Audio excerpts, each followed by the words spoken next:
Understanding people quickly is a skill that can change your life.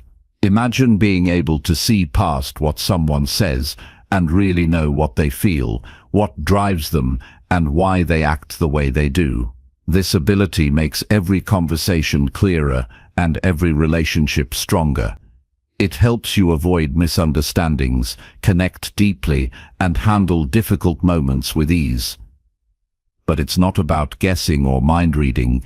It's about learning simple ways to notice and respond to what others are really saying, even when their words don't tell the whole story. This guide will walk you through practical steps that anyone can use right now.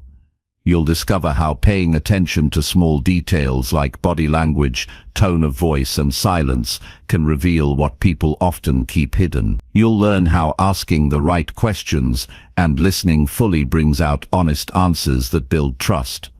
You'll see why staying calm when others struggle helps you stay in control and supports better outcomes. Each lesson is designed to help you grow emotionally and mentally, making you stronger in every interaction. By practicing these ideas, you'll not only understand others faster, but also improve yourself. You'll build patience, empathy, and confidence, qualities that open doors in work, friendships, and family life.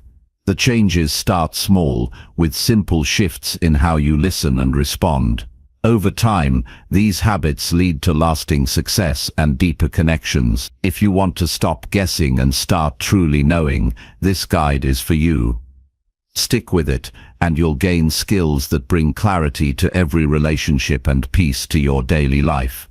This is your chance to change how you connect with the world, step by step, moment by moment. Chapter 1. Master the art of listening with full attention. Listening with full attention is the foundation of understanding people deeply. It's not a soft skill, it's a vital human strength that shapes the way we relate, leads, support, and grow. The moment you decide to truly listen, you start to build clarity where confusion used to live, connection where distance was felt, and understanding where assumptions once ruled. It's a deliberate act of discipline that demands presence, self-control, and a willingness to set your own voice aside for a while to give space to someone else's. Most people have never been listened to with full attention, and because they haven't experienced it, they don't realize what it does for the human spirit. When you offer it, you change people, and you change yourself. To listen with full attention means more than staying quiet while someone else talks. It means you are fully present, mentally still, emotionally open, and completely engaged in what the other person is expressing. You are not preparing your reply. You are not drifting in your own thoughts. You are not planning how to shift the conversation back to yourself. You are not judging, comparing, or analyzing as they speak. You are simply there with them, for them, as they reveal their thoughts, feelings, and experiences in real time. That level of attention is rare, but it is learnable, and it is powerful. People want to be understood more than they want to be agreed with. They want to feel heard more than they want to be right, and they want to be seen for who they really are, not for how they appear in someone else's assumption. When you listen with full attention, you give someone the sense that they matter, that their words carry weight, that their emotions are valid, and that their experience is worth honoring.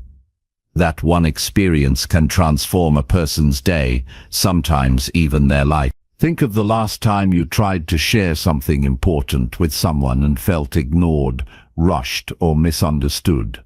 How did that feel? Now think of the last time someone really listened to you without interrupting, without turning the conversation toward themselves, without trying to fix you or judge you. Just calm presence, open ears, and full attention.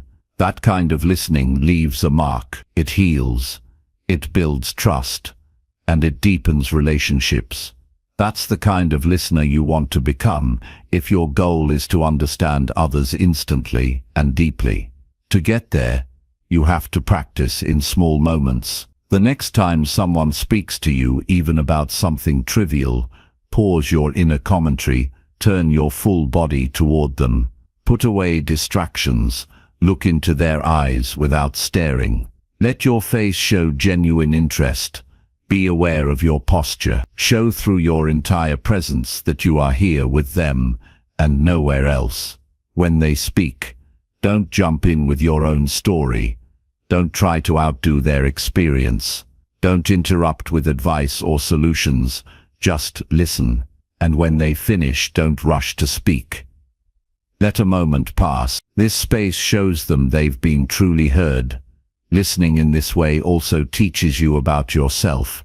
You begin to notice how often you want to interrupt, how quickly you form judgments, how impatient you become when someone speaks slowly or emotionally. These reactions are not flaws, they are signals. They show you where your ego still tries to dominate. They show you where your attention is divided. And once you're aware of these things, you can train yourself to respond differently. The discipline of full attention requires that you stop trying to be the most important person in the room. You stop performing. You stop seeking validation. You stop proving. And in that quiet space you make room for someone else to feel safe, seen, and accepted. That is not a weakness, that is strength. And the stronger you become at this, the more influence you will have, not by force but by presence. In a world full of noise, the person who listens stands out. Most conversations are just two people taking turns speaking.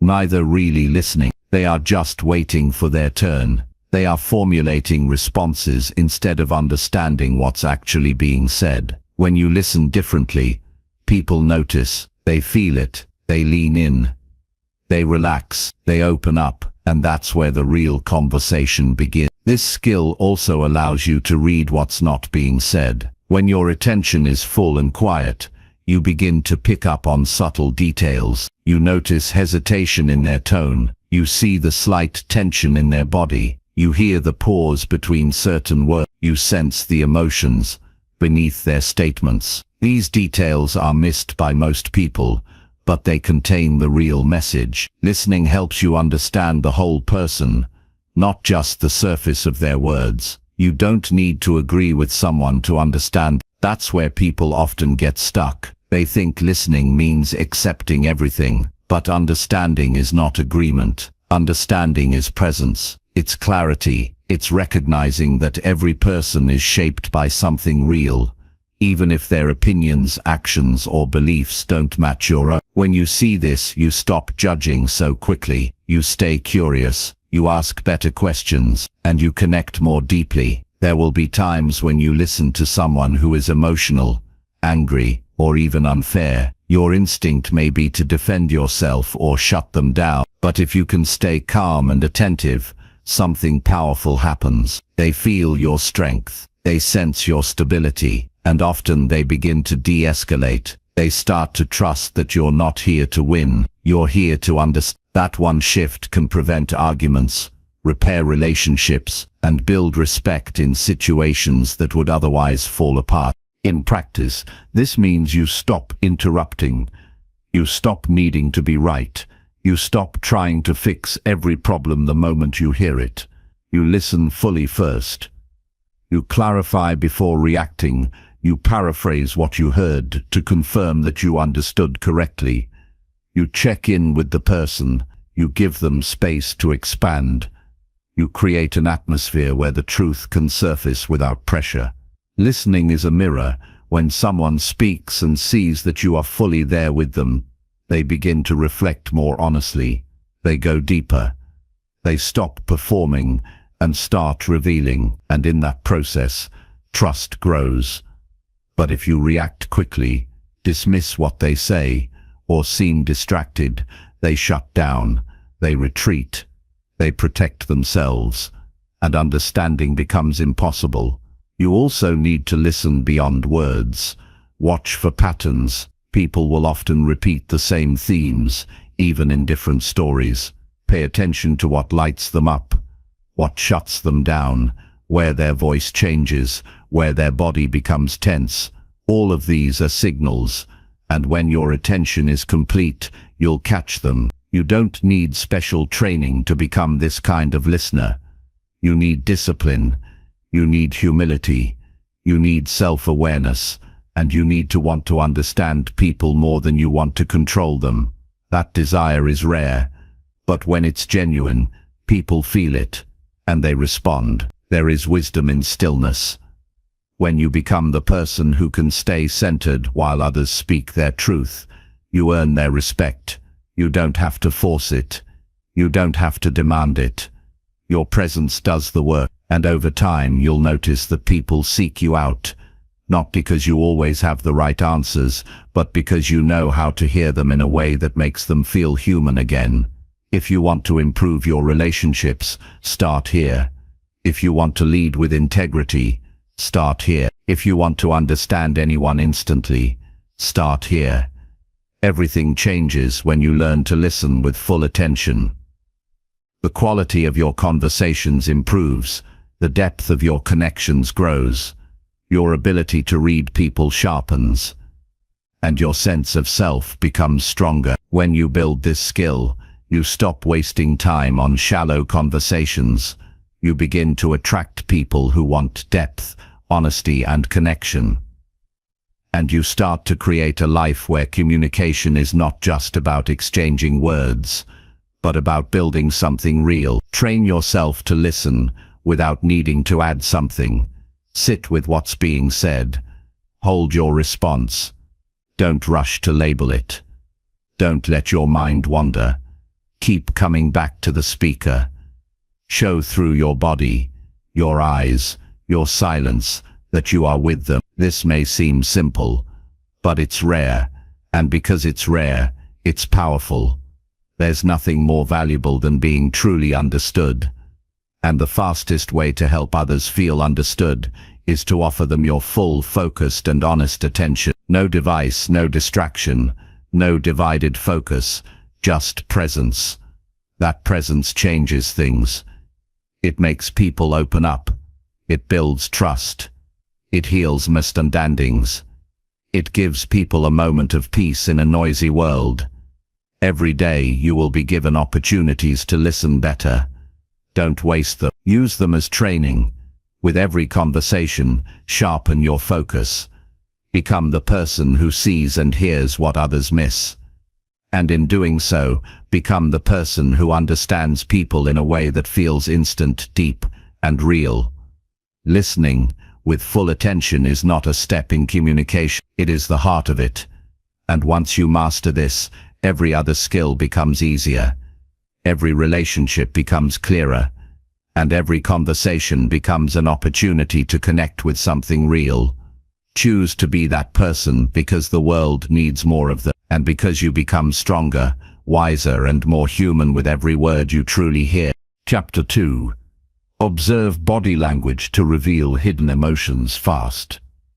Most people speak far more with their bodies than they do with their words. The way a person stands, shifts, moves their hands, or holds their face can reveal more about what they're truly feeling than anything they say aloud. Yet most people miss these signals because they're not looking for them, or they're distracted by what they want to hear. To understand someone quickly and truthfully, you must learn to observe their body language with sharp awareness and calm attention. This is not about guessing or reading minds. It's about noticing what's in plain sight that others overlook. Human beings are constantly communicating non-verbally.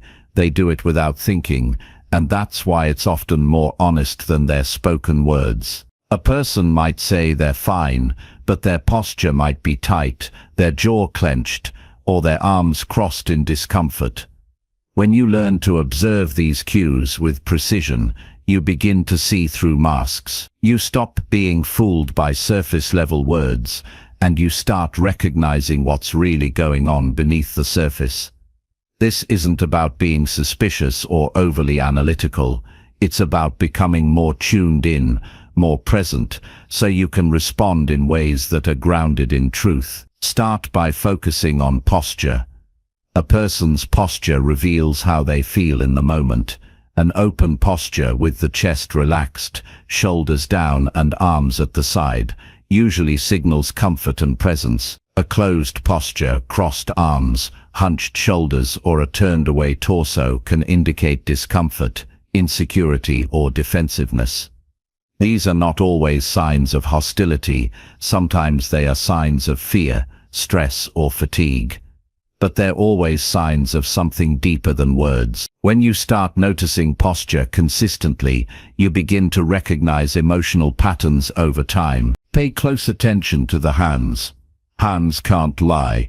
People fidget, touch their necks, rub their hands together, or hide their fingers when they feel anxious or uncertain. On the other hand, when someone is relaxed and engaged, their hands tend to move more freely, often supporting their words naturally. When the hands go still and the fingers lock tightly together, that's often a sign of inner tension. When someone hides their hands under a table or in their pockets while speaking about something emotional, they may be feeling vulnerable or unsure. Don't overanalyze, but observe with consistency. Over time, patterns become obvious. The face is also full of signals, especially the eyes, brows and mouth. Look for micro-expressions, those quick flashes of emotion that cross a person's face before they can control them. These are brief, involuntary reactions that can give you insight into what they're really feeling. A flicker of anger, sadness or fear that disappears quickly often means the person is trying to hide their true reaction. Pay attention to changes in the mouth, tightening of the lips, forced smiles or sudden swallowing. These are small signals that, when noticed, give you a deeper picture of the emotional truth behind the words. When someone is speaking and you notice a mismatch between what they're saying and what their body is doing, don't ignore it. If someone says they're excited about something but their body shrinks back, their voice lowers and their eyes avoid contact, you have valuable information. That mismatch often reveals discomfort, doubt or pressure. They may feel they need to appear enthusiastic, but their body can't hide their true feelings. In those moments, resist the urge to confront or correct. Simply stay present, observe and file the insight away. Often, giving people space will allow their body and words to eventually align naturally. The feet are often the most honest part of the body. Most people control their facial expressions and hands because they're aware those are being watched. But few people consciously manage their feet. When someone's feet are pointed away from you during a conversation, it can signal that they're ready to leave, uncomfortable or emotionally disconnected. When they're pointed directly at you, it's often a sign of engagement. In group settings, you can often tell who feels most connected to whom, based on where their feet are directed. It's a subtle but powerful cue that many miss.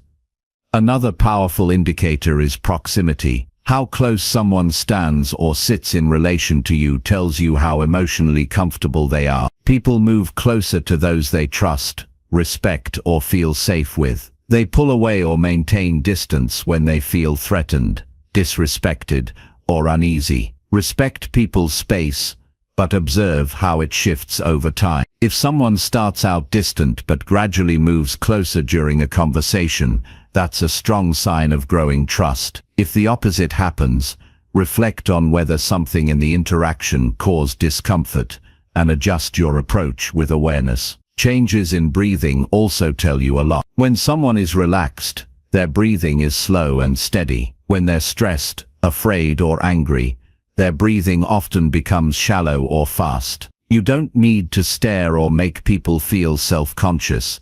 Just be quietly aware of the shift. A sudden deep breath might indicate the person is trying to calm themselves before saying something difficult. A long pause followed by shallow breathing can mean hesitation or emotional restraint. When you notice these changes and respond with patience, you create a space where the person feels safe enough to open up more honestly. Watch for repeated gestures or movements that only show up during certain topics. For example, if someone always scratches their neck when talking about their job, or taps their fingers rapidly when discussing their partner, these are unconscious signs of inattention or unresolved emotion. You don't need to point it out, but make a mental note. The body repeats what the heart feels. These gestures become windows into someone's emotional history and present discomfort. When people feel relaxed and at ease, their movements are fluid, open and natural. When they feel guarded or emotionally blocked, their movements often become rigid, controlled or erratic. The shift from relaxed to rigid or from fluid to still is always worth paying attention to. Something important is happening in that moment, and your job is not to judge it, but to observe it. That observation builds your emotional intelligence. It sharpens your perception. It makes you more aware, more in tune, and more connected to the reality in front of you. Not just what you hope or assume is there. Learning to read body language accurately also requires humility. You're not here to diagnose people or control them. You're here to understand them with more clarity and compassion. You must stay grounded in curiosity, not assumptions. People are not puzzles to be solved. They're human beings expressing themselves in the best way they can at the moment. Your role is to pay attention, gather clues, and respond with sensitivity and care. To sharpen this skill, practice in silence. Observe people without needing to engage. Watch how they enter a room, where they sit, how they greet others, where they look when they're nervous, and how their posture shifts when topics change. Notice what their body does before they speak and after they finish. These silent observations build a deep well of knowledge that no textbook can teach you. Real understanding comes from experience, repetition, and patience. Start paying closer attention to people in your everyday life. At home, notice how your family members carry themselves during meals, arguments, or quiet moments. At work, watch how colleagues react when plans change, when they speak in meetings, or when they receive feedback. In public, observe strangers from a respectful distance, how they interact, how they walk, how they react to noise or chaos. The more you observe, the more fluent you become in this silent language of emotion. Eventually, you'll begin to see things before others do. You'll catch signs of stress before the person says a word. You'll sense dishonesty not from what's said, but from what's missing in their body. You'll know when someone is overwhelmed, even if they smile and say everything is fine. This kind of awareness is not about control, it's about connection. It helps you know when to offer space, when to stay quiet, when to gently check in, or when to shift the subject. The more accurately you observe others, the more control you also gain over yourself. You'll notice when your own body tenses, when your breath shortens, or when you unconsciously pull away from someone. You'll be able to regulate your own presence better. You'll know when you're closing off and learn to open back up. Observation is not just an outward skill, it's a path to inner mastery. Understanding body language helps you move through the world with more clarity. It protects you from deception. It helps you avoid unnecessary conflict. It helps you lead, support, and relate to people with emotional wisdom. It teaches you to look deeper than appearances and to honor the truth that people are often too afraid to speak. In a world full of noise, the ability to see without being told is rare. But when you develop it, you become a person of depth, strength, and quiet influence, someone others feel safe with, even before a word is spoken. Chapter 3. Ask direct questions that uncover real human truth. Asking direct questions is one of the fastest ways to cut through surface-level conversation and reach the core of what a person really thinks, feels, and believes. Most people avoid directness because they fear discomfort or rejection, but avoiding hard questions often leads to confusion, distance, and assumptions that grow into bigger misunderstandings.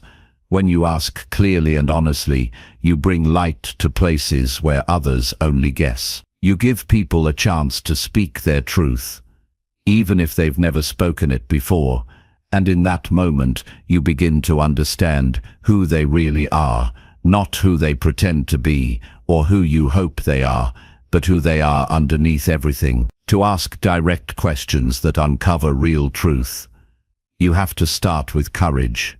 It takes strength to ask something that might challenge someone or make them pause. It takes discipline to ask without judgment. And it takes wisdom to know when the moment is right. Direct questions are not about being forceful or intrusive. They're about being clear, sincere, and emotionally honest. They create space for truth, and truth is the foundation of real understanding. When most people talk, they stay on the surface. They talk about their day, the weather, the news, or things they've already rehearsed in their minds. These conversations are fine, but they don't reveal the deeper layers of a person's life. To get to those layers, you have to ask questions that go beyond the obvious. Instead of asking, "How was your day?" ask, "What challenged you today that nobody else noticed?" Instead of asking, "Are you okay?" ask, "What's something you're not saying right now that you wish someone would ask about?" These kinds of questions cut straight to what matters. But the key to asking direct questions is not just in the wording, it's in your presence. If you ask with tension, pressure, or impatience, the person will shut down. If you ask with calm, openness, and respect, the person will lean in. Your tone, your timing, and your energy all communicate just as much as your words. Before asking a question, check your intention. Are you asking to truly understand, or are you asking to confirm your own opinions? Are you open to hearing the truth, even if it's uncomfortable? If the answer is yes, then you're ready to ask, and ready to listen fully. Direct questions often sound simple, but they carry weight. Asking, "What are you afraid of right now?" or "What do you really want but haven't said out loud?" can open doors to conversations that shift relationships forever. These are not aggressive questions, they are real questions. They're questions people wish others would ask, but are too afraid to hear the answer. When you ask with clarity and compassion, you become someone who brings out the truth in others. You become a person who helps others see themselves more clearly. You don't need a script of perfect questions. You need to be present enough to ask the right question in the moment. That requires attention. Listen carefully to what someone is saying, then gently ask what's underneath it. If someone says they're stressed about work, you might ask, "Is it the pressure to perform, or something deep?" If they talk about a relationship ending, ask, "Was it the ending that hurt, or the way it ended?" These small shifts in questioning move the conversation from general to personal, from safe to real, from distant to intimate. When you ask direct questions, don't rush the silence that follows. Some people need a moment to process. They may have never been asked something so real before. They may not even know their answer yet. Give them time. Let the silence do its work. It's in that quiet that clarity often begins to rise. Don't fill the gap with chatter or nervous words. Just stay present. Show them that you're not in a hurry and that you're strong enough to handle whatever they need to say. There's a difference between asking someone what they think and asking what they feel. Thoughts are often filtered and edited. Emotions come from a deeper place. Asking, "How did that make you feel?" or "What did that moment do to you inside?" shifts the focus from external events to internal truth. And that's where real understanding lives. When people describe their emotions, they reveal what matters to them.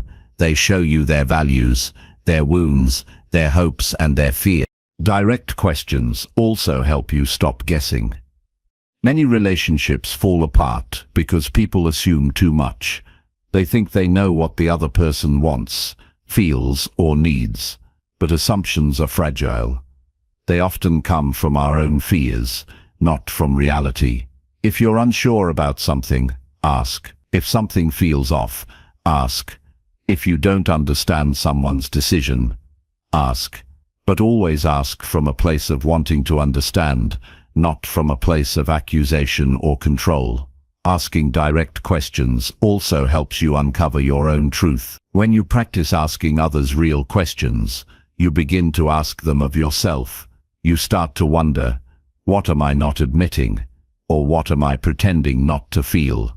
This inner questioning sharpens your self-awareness. It helps you live with more integrity. You stop hiding from yourself. And when you stop hiding from yourself, you stop needing others to do the same. In practical terms, practice asking better questions every day.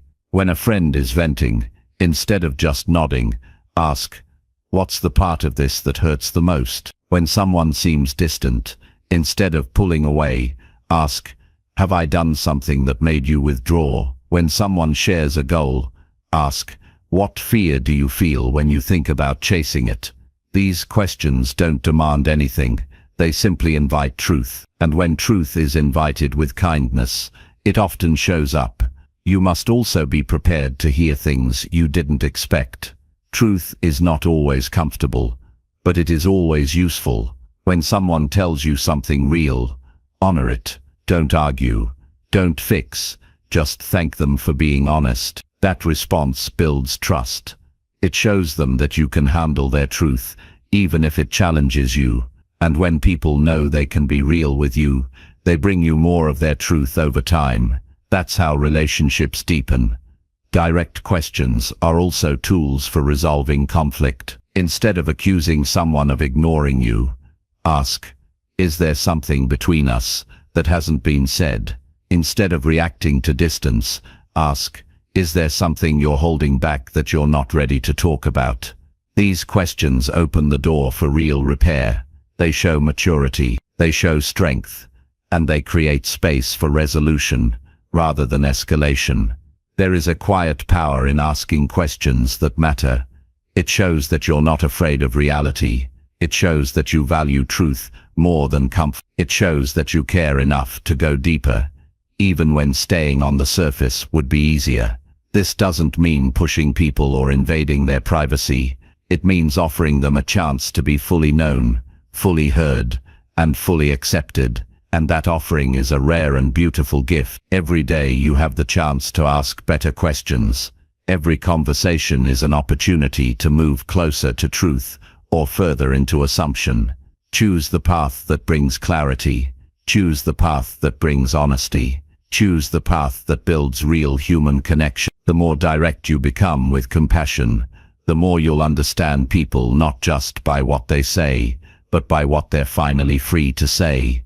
When someone strong enough dares to ask. If you want to understand anyone instantly, stop rehearsing what to say and start getting curious about what's real. Ask with heart. Ask with strength. Ask with respect. Then stay present for the answer, even if it surprises you. That is how truth rises. That is how connection is born. That is how you become the kind of person who understands others, not through effort, but through presence, precision, and courage. Chapter 4. Speak less to understand what others truly mean. Most people talk too much because they're uncomfortable with silence. They rush to fill the space, explain themselves, prove something, or steer the conversation in a direction that feels safer. But in doing so, they miss what's actually being said. To truly understand someone, you have to speak less. Not just in the number of words, but in the weight you place on your own words. The less you speak, the more room you give others to reveal themselves. The more you listen without inserting your own story, the more clearly you'll hear the truth underneath theirs. Understanding people doesn't come from speaking at them. It comes from being with them. Most people reveal who they are not in their first words, but in what they say after a pause. When you stay quiet and give them space, they keep talking.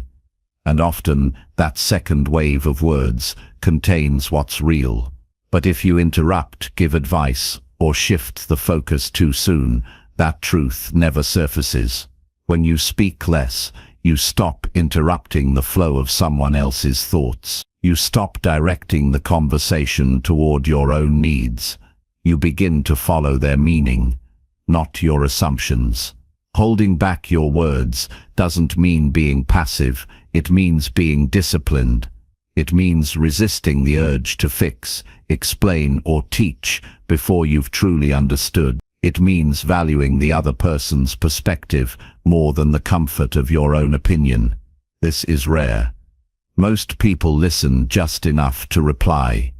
They're waiting for their turn, not really hearing. But if you can quiet your own need to speak, you become someone who listens not just with ears, but with presence. When someone is speaking, and you want to understand what they truly mean, don't immediately relate their story to yours. Don't compare or try to match it. Don't offer your version or your solution right away. Just let their words settle. Watch their body language, feel their emotion, pay attention to the rhythm of their speech, the pauses, the shifts in tone. All of this reveals more than the words themselves. If you speak too soon, you cut that process short. But if you remain quiet, you signal that their words matter more than your reply. Sometimes people say things indirectly because they're testing whether it's safe to open up more. They might start with vague comments, uncertain whether you'll understand or judge them. If you rush in with your opinion, you may close the door they were trying to open. But if you stay quiet, nod, and wait, they often go deeper. They elaborate. They risk more honesty, and that's when the real conversation begins. Speaking less means giving others the freedom to think out loud, to process, to search for the right words without fear of interruption. When you do speak, make it count. Use fewer words that hold more clarity. Ask simple questions that draw someone out. Say just enough to show you're listening without taking over the moment. You don't have to narrate your thoughts. You don't need to comment on everything.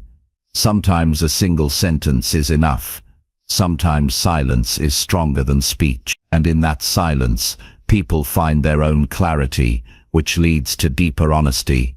The more you speak, the more likely you are to say something that comes from assumption rather than understanding. The less you speak, the more space you have to observe, to absorb, and to understand what someone truly means, especially when they're struggling to say it clearly. People often communicate in incomplete thoughts, distracted by emotion or uncertainty. When you stay quiet, you allow their meaning to rise from between the lines. You don't need to rush it. You don't need to control it. You just need to stay with it. Some people talk to avoid feeling. They speak to distract themselves from their discomfort. Others talk to avoid facing what's being revealed. If you can speak less, you can feel more. You can sense what's being avoided or left unsaid. And you can respond, not to what's obvious, but to what's underneath. That's how real understanding grows, not by controlling the conversation, but by creating space within it. There's strength in restraint. When you speak less, people listen more. Your words carry more weight because they're not constant.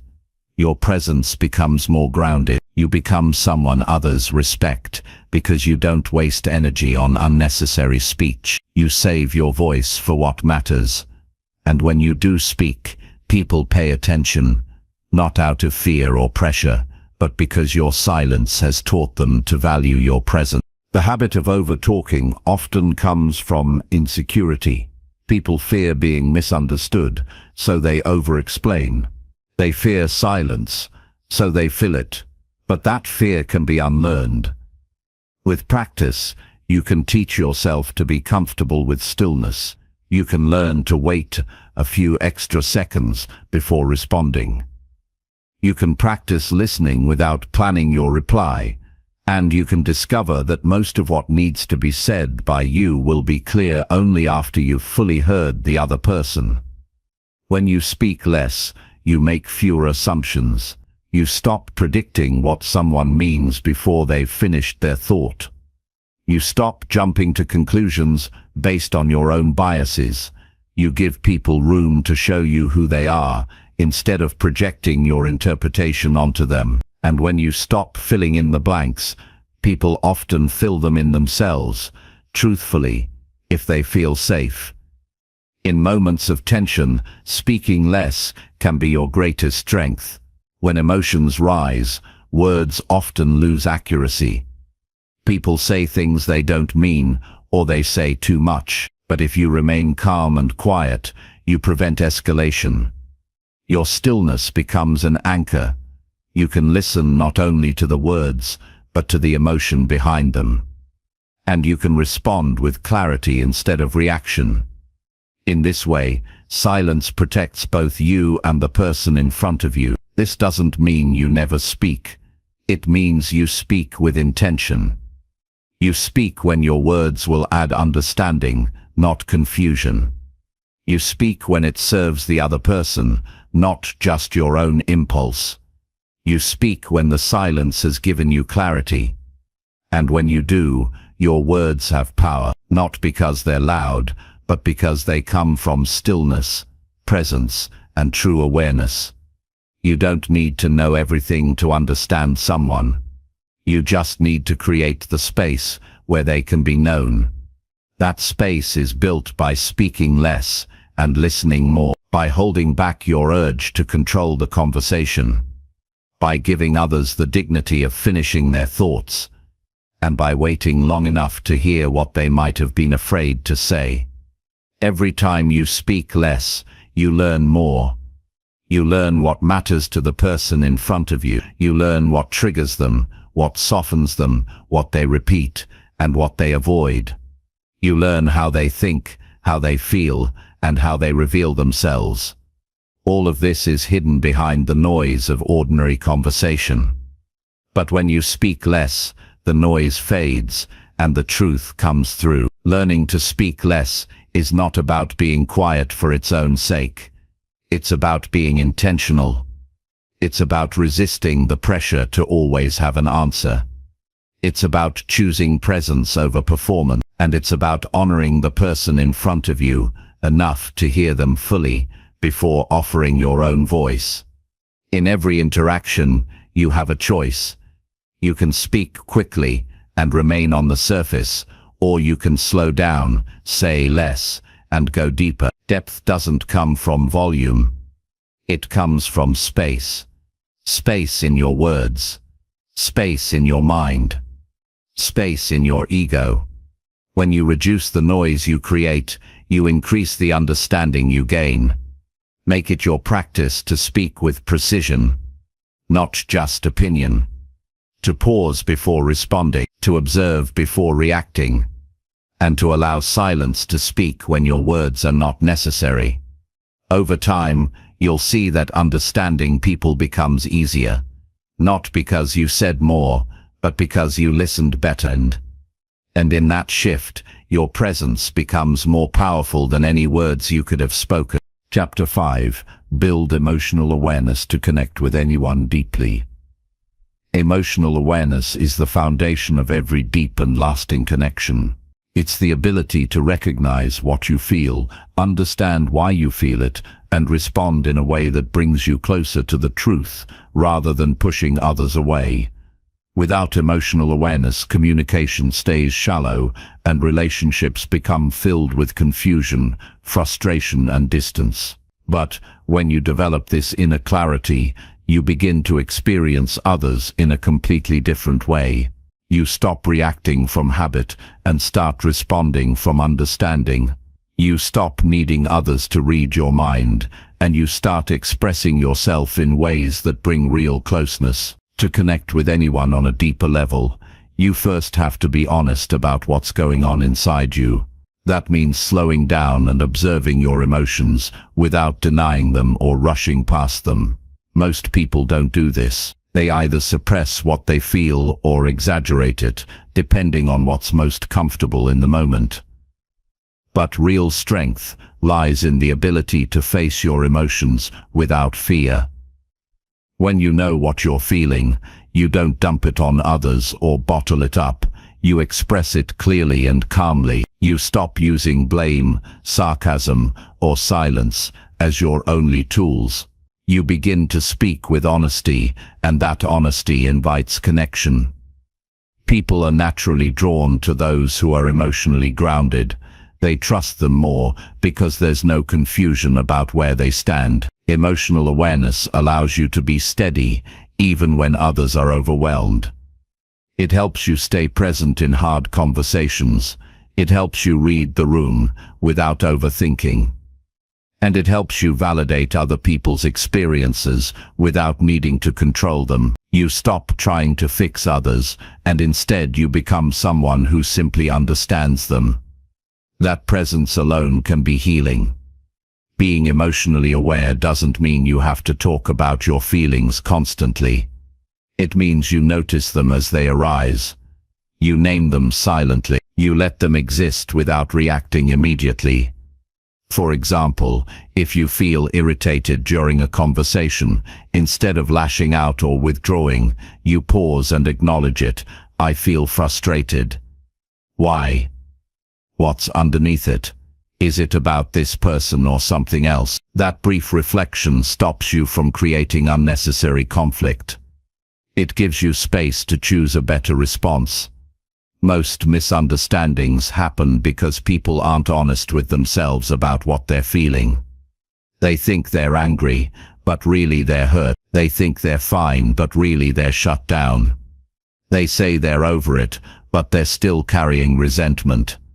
When you're emotionally aware, you catch these layers in yourself before they distort your behavior. And when you're tuned into your own emotional truth, you're better equipped to sense it in others. Emotional awareness also helps you become a more compassionate listener. When someone is speaking from a place of pain or fear, you recognize it. You don't take their words personally. You don't get defensive. You realize they're not trying to hurt you. They're trying to protect themselves. And that shift in perspective helps you stay calm. It allows you to respond with empathy instead of resistance. It makes people feel safe around you, because they sense that they won't be judged or dismissed. You also learn to ask better questions.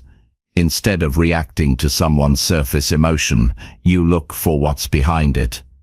If someone is angry, you ask yourself, what's causing the anger? Is it fear, sadness, or disappointment? And instead of arguing or trying to win, you stay open. You might say something like, you seem upset, what's really bothering you? Or what do you need from me right now? These simple questions come from emotional intelligence, and they often change the direction of a conversation. To build this awareness, start by checking in with yourself regularly. Throughout the day, ask, what am I feeling right now? What triggered it? What do I need? This doesn't take long, but it builds the habit of self-connection. You begin to notice patterns. You see how certain people or situations affect your emotions. You learn your emotional triggers and how to handle them with maturity. And when you stop being surprised by your emotions, you stop being controlled by them. Pay attention to your physical responses too. Emotions often show up in the body before the mind. A tight chest might signal anxiety. A clenched jaw might mean suppressed anger. A lump in the throat might point to sadness. When you notice these signals early, you can address the emotion before it overwhelms you. You can breathe through it, you can name it, and you can bring yourself back to a grounded place. Building emotional awareness also means accepting every emotion without shame. There are no bad emotions, there are only messages. Anger might be telling you a boundary has been crossed. Sadness might be asking you to slow down and feel. Fear might be warning you to pay attention. Joy might be reminding you to stay present. When you listen to these signals instead of ignoring them, you become emotionally mature, and that maturity shows up in every conversation you have. To connect deeply with others, you also need to reflect their emotions accurately. When someone shares something vulnerable, acknowledge it. Say, that sounds really painful, or I can see how much that means to you.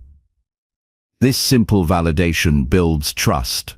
It tells the other person that they've been heard, not just for their words, but for their feelings. And when someone feels seen on an emotional level, they naturally open up more.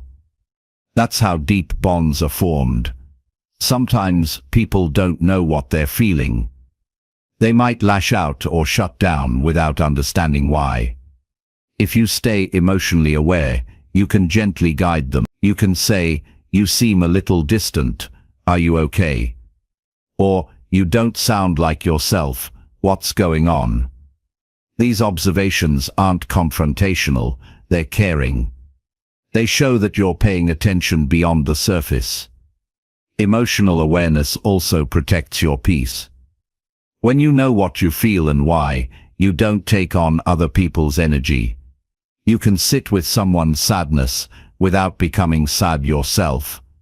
You can hear someone's anger without absorbing it. You know where you end and they begin, and that boundary keeps you emotionally strong, even in difficult situations. When you're emotionally aware, you also learn to apologize when needed. You recognize when you've hurt someone, even unintentionally. You don't justify or blame, you simply own it. You say, "I see how that affected you, and I'm sorry." That kind of ownership builds respect. It shows humility. And it deepens the connection, far more than any perfect words ever could. Emotional awareness doesn't make life easier, it makes it clearer.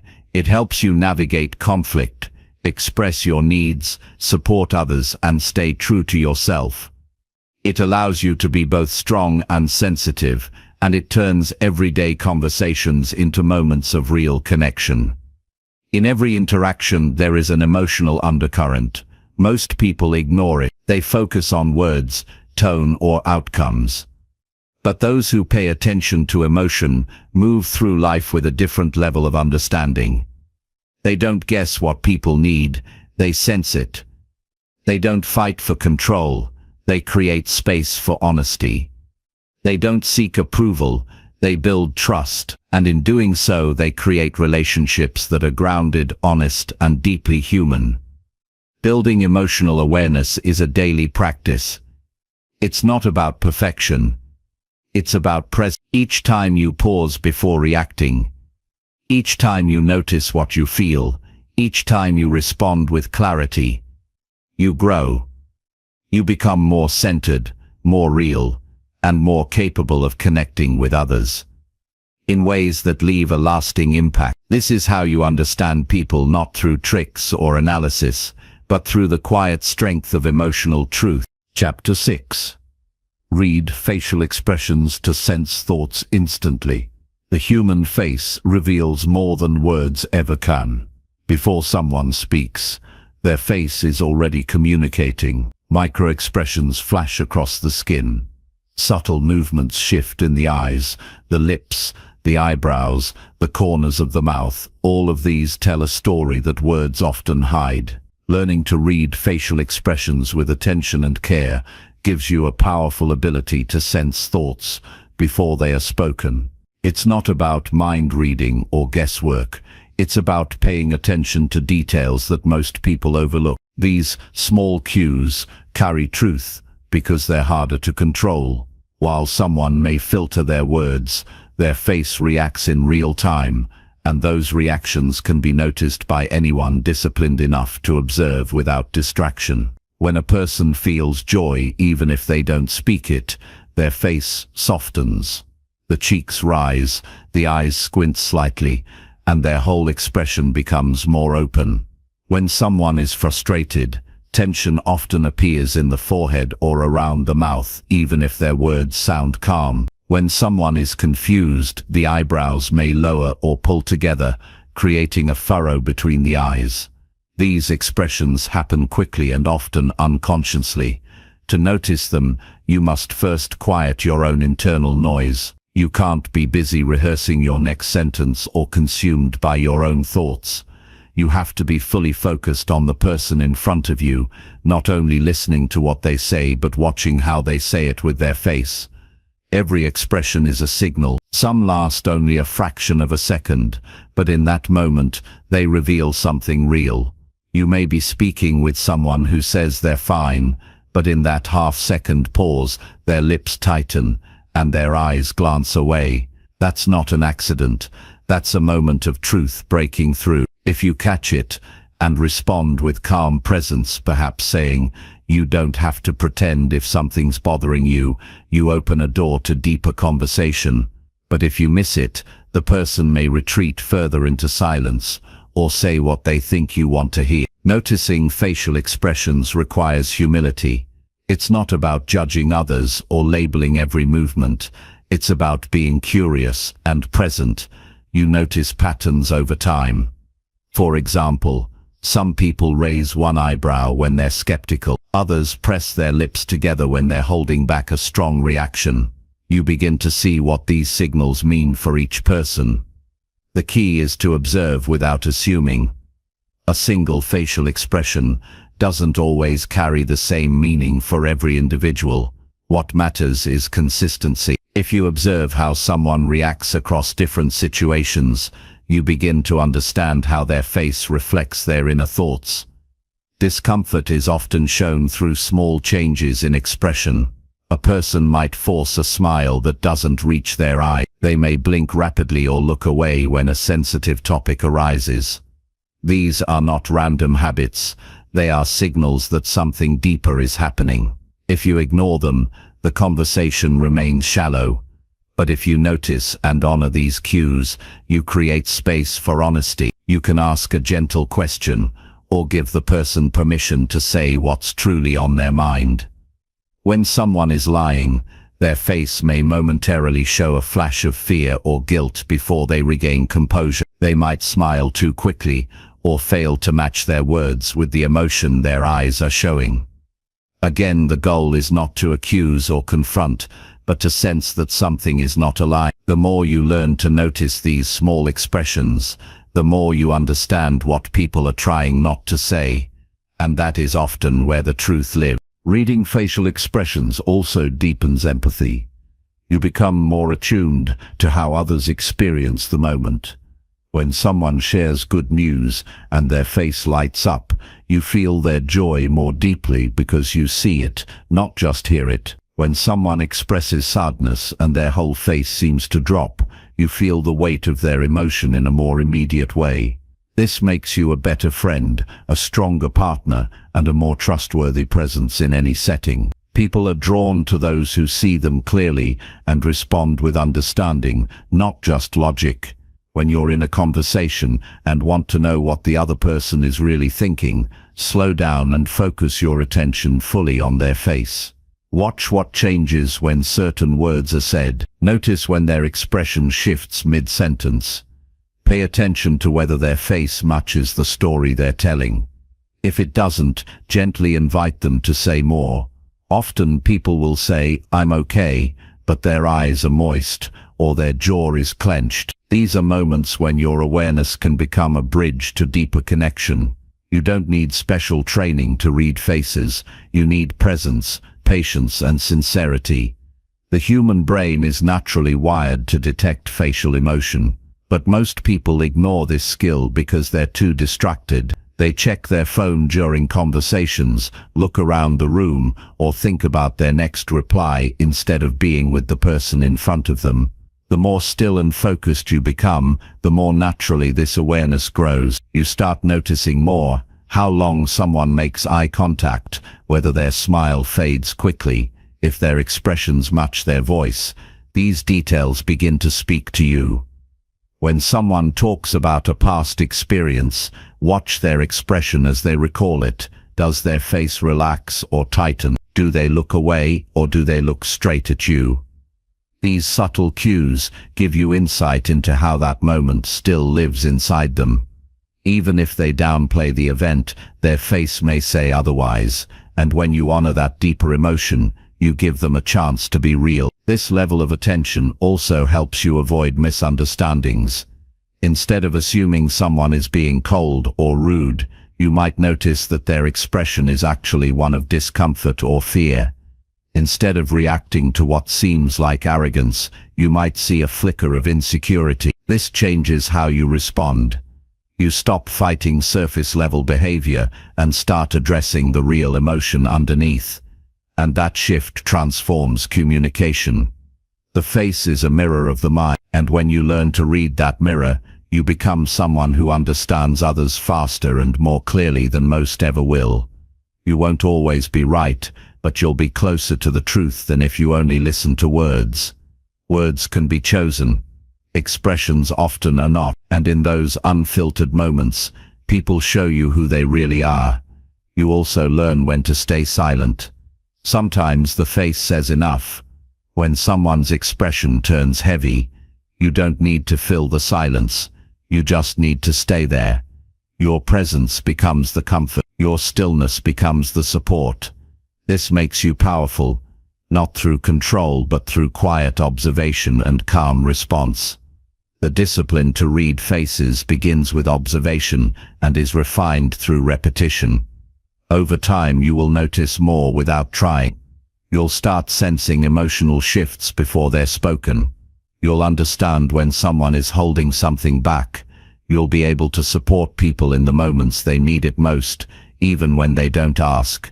That is the gift of awareness, and once you develop it, you become a person who can navigate human emotion with clarity, trust, and quiet strength. In every face there is a language being spoken without sound.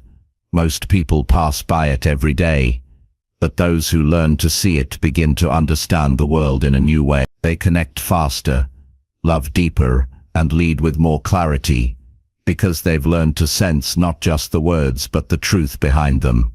And that changes everything. Chapter 7.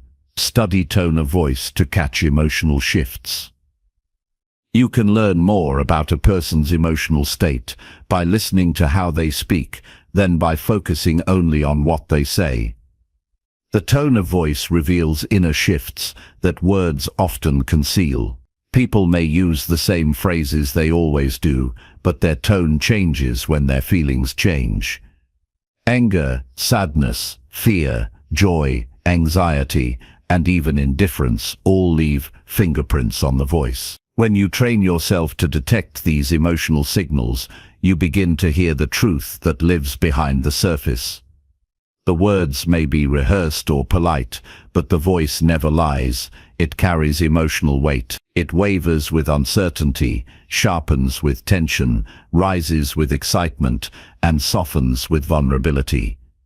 This is how people reveal themselves without realizing it.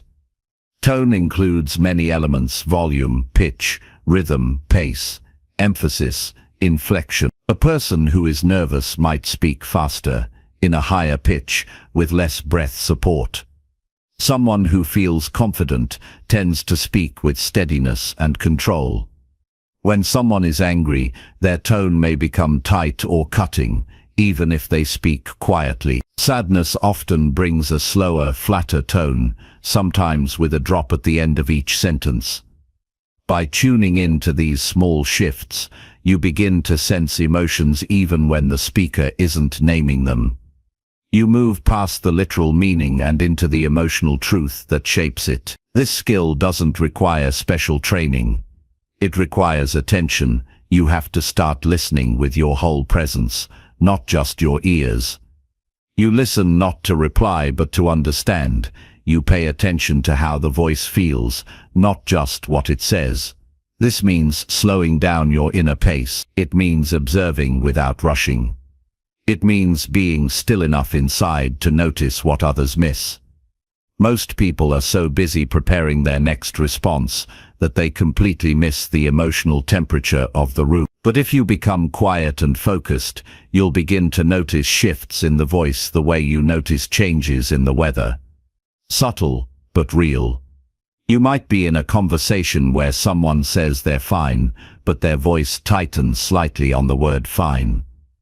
That tension means something. It could be stress, discomfort, or sadness. If you're paying attention, you won't take the word at face value. You'll recognize the disconnect between tone and message, and you'll be able to respond with more care. Maybe you don't ask directly what's wrong. But you slow down, you give them space, you soften your own voice in response, and they may eventually open up. That connection is only possible when you're attuned to tone. Tone often changes when someone talks about certain topics. You can learn a lot by noticing how their voice shifts at specific points in a story. They may speak with confidence about their work, but sound hesitant when discussing family. They may sound enthusiastic when describing plans, but become flat or cold when speaking about past experiences. These changes are clues. They tell you where emotions are being stirred, where wounds may still be open, and where excitement or fear may live. By noticing these changes, you can ask the right questions. You can follow the emotional thread rather than just the narrative. The tone of voice is especially important when emotions are difficult to express directly. People who are afraid of judgment may say one thing while feeling another. They may try to sound unaffected, but their voice betrays them. It may become overly casual, too fast, or artificially cheerful. This performance isn't a lie, it's protection. But if you can hear the strain behind it, you can respond in a way that reduces fear. You can be the calm voice that invites truth. You can help them feel seen without needing to push. Tone also gives you information about what matters to someone. When a person lights up, their voice becomes more animated. When they speak from passion, their voice gains rhythm and energy. When they care deeply about something, their words come alive. These moments matter. They show what fuels a person from the inside. If you're only half listening, you'll miss them. But if you're present and listening with attention, you'll know exactly when to lean in, when to ask more, and when to simply hold space. This kind of listening builds trust. People feel more connected to those who truly hear them. Not just the words, but the feeling underneath. When someone senses that you're attuned to their tone, they relax, they feel safer being honest. They know they don't have to perform. That sense of being understood is powerful. It creates space for deeper conversations. It allows relationships to move beyond the surface. Sometimes, tone reveals inner conflict. A person may speak confidently but with tension, signaling that they are unsure or anxious beneath the surface. They may agree with you verbally, but their tone carries hesitation. These are not mistakes. They are emotional data points. If you listen closely, you'll begin to sense where someone's emotions are not aligned with their words. That insight helps you navigate the conversation with greater empathy and clarity. In moments of stress, tone becomes even more important. When emotions are high, the content of what people say may be confused or messy, but their tone will tell you what they need. A sharp tone might not mean anger, it could be fear or hurt. A withdrawn tone might not mean disinterest, it could be shame or exhaustion. If you respond only to the surface, you miss the real opportunity. But if you respond to the tone, you meet the emotion. And that's where connection is built. When someone is upset, your own tone becomes part of the healing. If you stay calm, steady, and kind, your voice becomes grounding. Your tone reassures, it signals safety. Even if you don't have all the right words, your tone can carry the message of care, respect, and stability. That's what people remember. That's what they respond to. Not the cleverness of your speech, but the feeling your voice created. Developing sensitivity to tone takes daily practice. Start by noticing your own. When you speak, what does your tone say about you? Do you rush? Do you sound distracted or disengaged? Do you raise your voice when you feel threatened? Do you flatten it when you're sad? By learning your own patterns, you increase your emotional clarity, and from that clarity, you become more attuned to others. Pay attention during casual conversation. Notice how people's voices change when they shift from one subject to another. Observe how their tone differs when they speak to a friend, a stranger, or a supervisor. These variations teach you what makes people feel safe or unsafe. They teach you what excites or scares them, and over time, this awareness becomes second nature. Listening for tone is not about analyzing people, it's about being present with them. It's about caring enough to listen deeply. It's about becoming someone who sees beyond appearances and hears what is rarely said out loud. That level of awareness makes you someone others turn to. Not because you solve everything, but because you listen with your whole self. When you walk into any conversation, ask yourself, am I really hearing this person? Am I picking up on how they feel, not just what they say? Am I aware of the tone beneath their words? These questions shift your focus. They slow you down. And in that slower space, understanding happens. Tone of voice is the hidden language of emotion. It's the bridge between the mind and the heart. When you learn to hear it, you become a better communicator, a stronger leader, a more compassionate partner, and a more trustworthy human being. You don't need to be perfect, you just need to be willing to listen. Not with judgment, but with curiosity. Not with noise, but with presence. And in that presence, everything becomes clearer. Chapter 8. Reflect what you hear to show real understanding. Understanding someone is not just about hearing their words, it is about making them feel truly heard. One of the most powerful ways to do that is by reflecting what you hear back to them in a way that proves you were fully present. This doesn't mean repeating their words mechanically. It means processing what they said and responding with clarity, warmth, and emotional accuracy. When you reflect what someone shares, you show that you value their thoughts, their emotions, and their experience. You create a moment where the other person feels seen, not just heard. That moment builds trust, deepens connection, and changes the quality of communication. Reflecting what you hear begins with full attention. When someone is talking, your only job is to receive, not to prepare your next sentence, not to fix their problem, not to jump in with advice. You stay quiet and listen with the intent to understand, not to respond. Once they finish speaking, you offer back what you heard in your own words, with sincerity and care. You might say, "So what I'm hearing is," or "It sounds like you're feeling," and then you express their core message. The goal is not to get every word right, but to show that you grasp the meaning behind their words. That act alone makes people feel respected and safe. When someone feels misunderstood, they often shut down or repeat themselves louder. They try harder to make their point because they don't feel received. But when someone reflects their message back with honesty, they soften. They don't need to fight to be understood. They relax, open up, and often go deeper. That's when the real conversation begins. That's when the truth surfaces. That's when people feel comfortable being vulnerable.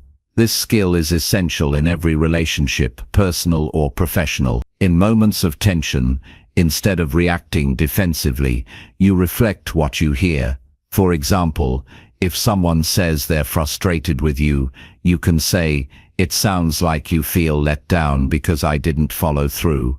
That small moment of reflection reduces resistance. It shows you're listening with maturity. It takes courage to reflect instead of react, but that courage transforms communication. It turns conflict into understanding. Sometimes people don't even understand what they're feeling until they hear it reflected back. When you articulate their emotion clearly, it helps them clarify their own inner state. They might say, "Yes, that's exactly it," or "I didn't realize it until you said that." This shows how powerful reflection can be, not just as a tool for understanding others, but for helping them understand themselves. That kind of presence is rare, and it makes a lasting impact. To reflect well, you must stay emotionally neutral and open. You don't twist their words or add your own story. You simply offer a mirror. If they say they're overwhelmed at work, you don't launch into your own story about being busy. You say, "That sounds like a lot to carry right now." That validation is enough. It shows empathy. It doesn't compete. It allows the other person to feel supported without needing to justify their experience. Even brief reflections can shift the energy in a conversation. When someone says, "I'm just really tired lately," and you respond, "It sounds like you've been running on empty," they feel understood. That small sentence changes how they see you. You become someone who listens beyond the surface. Someone who hears what's really being said. That's what people crave. Not solutions, not advice, but the simple, quiet experience of being heard and felt. Reflection also helps when people are being indirect. Sometimes someone won't say exactly what they mean. They'll hint, test, or speak vaguely. If you listen closely, you can reflect the core feeling behind their words. If someone says, "I guess it doesn't really matter," in a tone of disappointment, you can gently say, "It seems like it does matter to you actually." That moment of reflection brings honesty forward. It breaks the pattern of avoidance and invites openness. You don't need to overthink the reflection. Keep it simple. Focus on the emotion and the meaning. Pay attention to their tone, their pace, their pauses. Use that information to express back what they're truly trying to say. Even if you don't get it exactly right, the effort itself builds connection. You might say, "Correct me if I'm wrong, but it sounds like you feel discouraged," and they'll either confirm or clarify. Either way, the dialogue deepens. This practice takes humility. You put your own thoughts aside to focus fully on the other person. You become a student of their experience. You listen with your full mind and heart. That's why reflection is not just a technique, it's a discipline. It requires emotional control. It asks you to slow down, let go of assumptions, and care more about understanding than being understood. But in doing so, you gain both. Because people are far more likely to listen to you once they feel listened to. Over time, reflection builds emotional intelligence. You learn to read between the lines. You learn to name what others struggle to express. You become a mirror that brings people closer to themselves. That kind of presence is healing. It dissolves tension. It creates emotional safety. And it teaches others, often without words, how to listen more deeply themselves. When you reflect someone's truth with care, you create space for mutual respect. You build trust, not by agreeing with everything, but by making the other person feel known. You don't always have to fix the problem or offer a solution. Sometimes your reflection is enough. It tells the other person, "You matter, your experience is real. I hear you, and I'm here."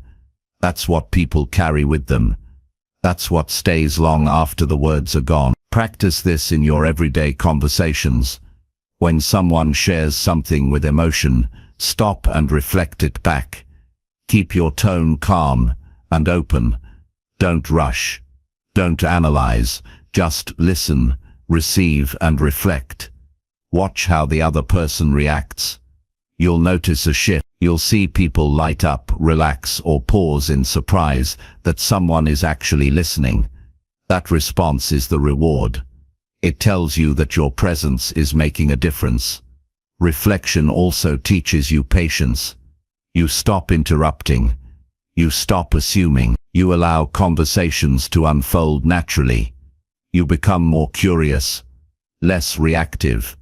You learn to let people be where they are without needing to change them. That creates real understanding. The kind that doesn't come from words alone, but from a deep willingness to see the other person as they are. This skill becomes a habit. The more you practice it, the more it becomes second nature. You start listening to understand rather than to win. You start seeing the value in every voice, not just the loudest or the most polished. You learn to hold space for others in a way that is steady and kind. And in doing so, you grow, not just as a communicator, but as a human being who brings clarity, compassion, and connection wherever you go. Chapter 9. Stay fully present to feel what others feel. To truly understand another person, you must learn to stay fully present in the moment and connect with what they are feeling beneath their words. Presence is the foundation of deep connection. It is the ability to set aside distractions, judgments, and inner chatter to fully engage with another human being on a raw emotional level. When you practice this kind of presence, you open the door to feeling what others feel instead of just hearing what they say. This experience transforms communication from a simple exchange of information into an encounter that moves both people. Feeling what others feel is not about losing yourself or becoming overwhelmed. It is about strengthening your awareness and tuning in with clarity and compassion. Being fully present requires discipline. It means stopping whatever else you were doing and focusing all your attention on the person in front of you. It is impossible to be truly present when your mind is racing with thoughts about your to-do list or how to respond next. You must cultivate the habit of returning to the here and now, to the person speaking, to the subtle rhythms of their voice and body language. This is a practice that demands patience and humility because it asks you to be vulnerable yourself. When you open yourself to feeling another's pain, joy, or fear, you invite your own humanity into the moment. Yet this is also the source of your strength. When you stay present without distraction, you begin to notice what others often hide, even from themselves. You pick up on subtle cues of tension, hesitation, or excitement. You sense the unspoken fears or hopes that color their words. This is not magic, it is deep listening combined with emotional attunement. Your body becomes a receiver of signals that go beyond language. The way their chest rises and falls, the small tremor in their hands, the tightening around their eyes, all of these show you their inner world. As you tune in, you start to feel the emotional weight they carry. That feeling is the bridge between separation and connection. Feeling what others feel also requires emotional regulation on your part. It is easy to get swept away by another person's intensity and lose your own balance. The goal is not to absorb their emotions, but to hold space for them. Imagine being a calm lake reflecting the sky rather than a storm-tossed sea. When you maintain calm and groundedness while sensing the other person's emotions, you become a safe presence. That safety allows the other person to release tension and speak honestly. This kind of emotional balance builds trust and opens doors that words alone cannot. Your breath is a powerful anchor to stay present. When you feel your mind drifting or your emotions rising, returning to slow, steady breathing can bring you back to the moment. Breathing deeply connects your body and mind and signals to your nervous system that you are safe and grounded. This calm presence is contagious. When you remain centered, others feel it too. They lower their guard and allow themselves to be more real. This shared moment of openness is the foundation of genuine understanding. Presence also means letting go of the urge to fix, judge, or advise. Too often we listen with the intent to solve or prove a point rather than to understand. But when you stay fully present, you listen with curiosity and acceptance. You allow the other person's feelings to be exactly as they are, without trying to change them. This non-judgmental stance invites honesty and vulnerability. It tells people that they can be themselves without fear of rejection. That invitation is priceless because it nurtures authentic connection. Another key aspect of presence is patience. Sometimes people need time to find the words for what they feel. They may stumble, pause, or circle around their emotions. Staying present means holding the space for them without rushing or interrupting. It means being comfortable with silence and stillness. These moments often contain more meaning than words. When you resist the urge to fill the silence, you encourage others to open deeper. You communicate that you value their experience enough to wait for it to unfold naturally. The ability to stay fully present strengthens with practice. Begin by dedicating short periods each day to focused attention. When you talk to someone, make a conscious decision to listen with your whole self. Notice when your mind wanders and gently bring it back. Observe the subtle changes in the other person's face, voice, and posture. As you build this skill, your empathy deepens. You move from intellectual understanding to emotional resonance. You start to experience connection, not as a task, but as a natural way of being. Staying present also enhances your own self-awareness. When you quiet your mind and tune into others, you learn to notice your own emotional responses. This awareness helps you regulate your feelings and respond thoughtfully rather than react impulsively. Presence is not about erasing your emotions, but about managing them with discipline. It creates space between stimulus and response. In that space, you choose your words and actions with intention and care. That is the essence of emotional mastery. Being fully present has practical benefits beyond emotional connection. It improves the quality of your decisions, your relationships, and your leadership. When you understand what others feel, you communicate more effectively and build stronger alliances. You anticipate needs and avoid misunderstandings.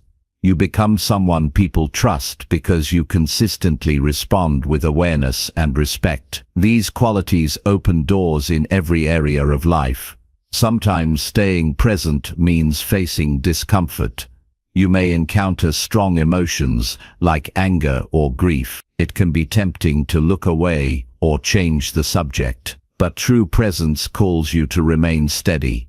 When you meet difficult feelings without avoidance, you build resilience. You develop the courage to sit with pain and uncertainty. This courage inspires others and sets a foundation for healing. Presence is a quiet form of strength that transforms hardship into growth. It is important to remember that presence is a choice. It is a moment-to-moment decision to be here now. It is not something you either have or don't have. Even the most skilled listeners lose presence at times. What matters is your willingness to return again and again. Each moment you recommit, you strengthen this muscle of attention. You deepen your capacity to feel what others feel and respond with kindness and clarity. Over time, this practice changes how you relate to the world. You become more compassionate, patient, and wise. You see people as whole beings with complex emotions rather than as obstacles or problems. This shift transforms your interactions and enriches your life. You move from surface-level conversations to authentic exchanges that nourish your spirit and theirs. That is the power of staying fully present. Presence is the gateway to true understanding. When you open yourself to another's feelings without distraction or judgment, you touch the essence of connection. You become a witness to their humanity and invite them to witness yours. This shared presence breaks down barriers and creates a space where transformation happens. It is in these moments that lives change. Relationships deepen and understanding becomes instant and real. To cultivate this skill, practice mindfulness in everyday life. Notice your breath, your body, and your thoughts throughout the day. When you talk with others, slow down and listen with your full attention. Resist the urge to multitask or plan your next move. Allow yourself to be fully here. The rewards of this discipline are immense. Deeper empathy, stronger bonds, and a clearer sense of self. The ability to feel what others feel is a gift that anyone can develop. It requires commitment, patience, and courage, but it also brings profound fulfillment. To be truly present is to give the greatest gift you can offer another human being, your full self. And in that gift lies the power to understand anyone instantly. Chapter 10. Notice patterns in behavior to read people fast. People reveal who they are not only in what they say, but in what they do repeatedly. Patterns in behavior tell stories that words alone cannot convey. When you learn to notice these patterns, you gain the ability to understand people quickly and deeply. This skill is not about judgment or labeling, but about observing and interpreting the consistent ways someone acts, reacts, and interacts. Patterns show underlying beliefs, fears, desires, and coping mechanisms. Recognizing them allows you to anticipate responses, communicate more effectively, and build stronger connections. Behavioral patterns form because they serve a purpose. People develop habits as strategies to navigate their world, often unconsciously. For example, someone who always withdraws when stressed may have learned this to protect themselves from conflict or disappointment. Another person who frequently changes topics might be avoiding vulnerability. These recurring behaviors are signals that reveal what matters most to a person and where their emotional boundaries lie. When you pay attention to these patterns, you begin to read the map of their inner world. Observing patterns requires consistent attention over time. A single action or reaction rarely tells the full story. You need to watch for repetition in different contexts. Notice how a person behaves under pressure, with friends, at work, or in intimate moments. Do they respond with calm or agitation? Do they listen or interrupt? Do they seek connection or push others away? These repeated behaviors create a portrait of how they experience life and relate to others. The more you observe, the clearer the picture becomes. Patterns also reveal emotional triggers. When you see someone reacting strongly to a particular situation, it often points to past wounds or unmet needs. For instance, if a person always becomes defensive when given feedback, it suggests sensitivity around criticism. Recognizing these triggers helps you approach conversations with empathy and care. You learn what to avoid or how to frame your words to minimize conflict. This awareness reduces misunderstandings and builds trust. Noticing patterns sharpens your intuition. Over time, you develop a sense for what is genuine and what is performative. People sometimes wear masks to protect themselves, but their habitual behaviors often leak through. You begin to see beyond surface appearances and catch inconsistency. This ability protects you from being misled and guides you toward authentic connections. Intuition grounded in observation is a powerful tool in understanding others instantly.